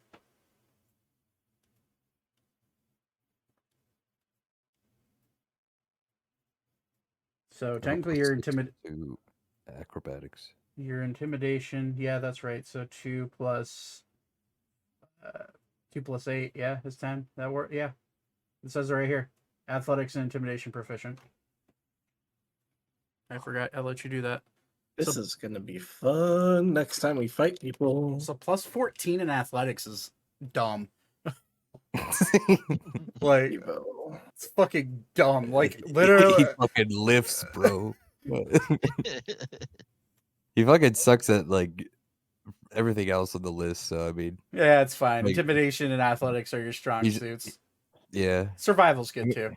He's pretty good. Yeah, he's good at survival and persuasion. And acrobatics. He's got 1s and 2s and everything else. Yeah, you do.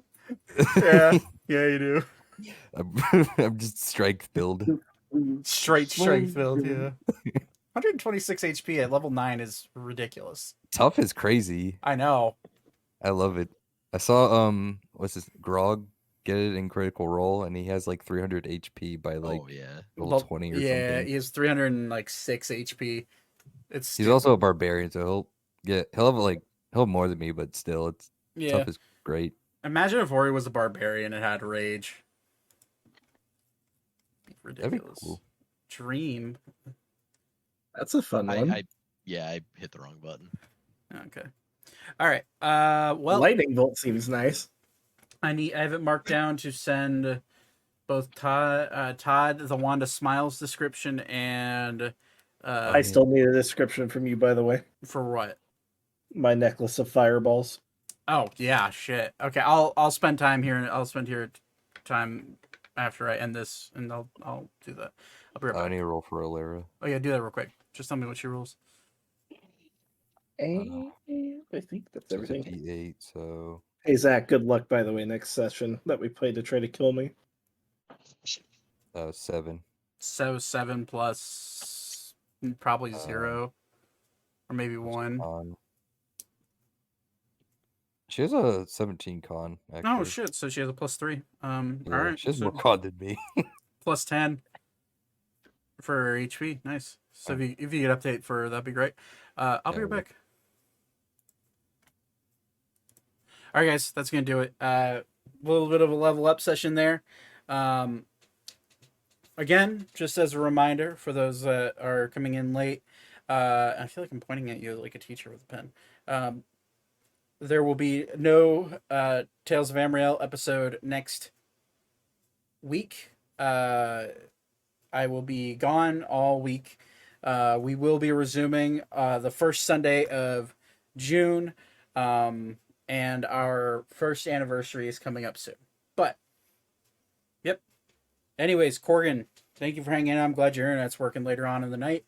I will catch you guys in 2 weeks, and we will see where this group gets off to heading to Keister on their next adventure. Anyways, thank you for watching. Have a wonderful night. I'll see you guys later. Peace out. Bye.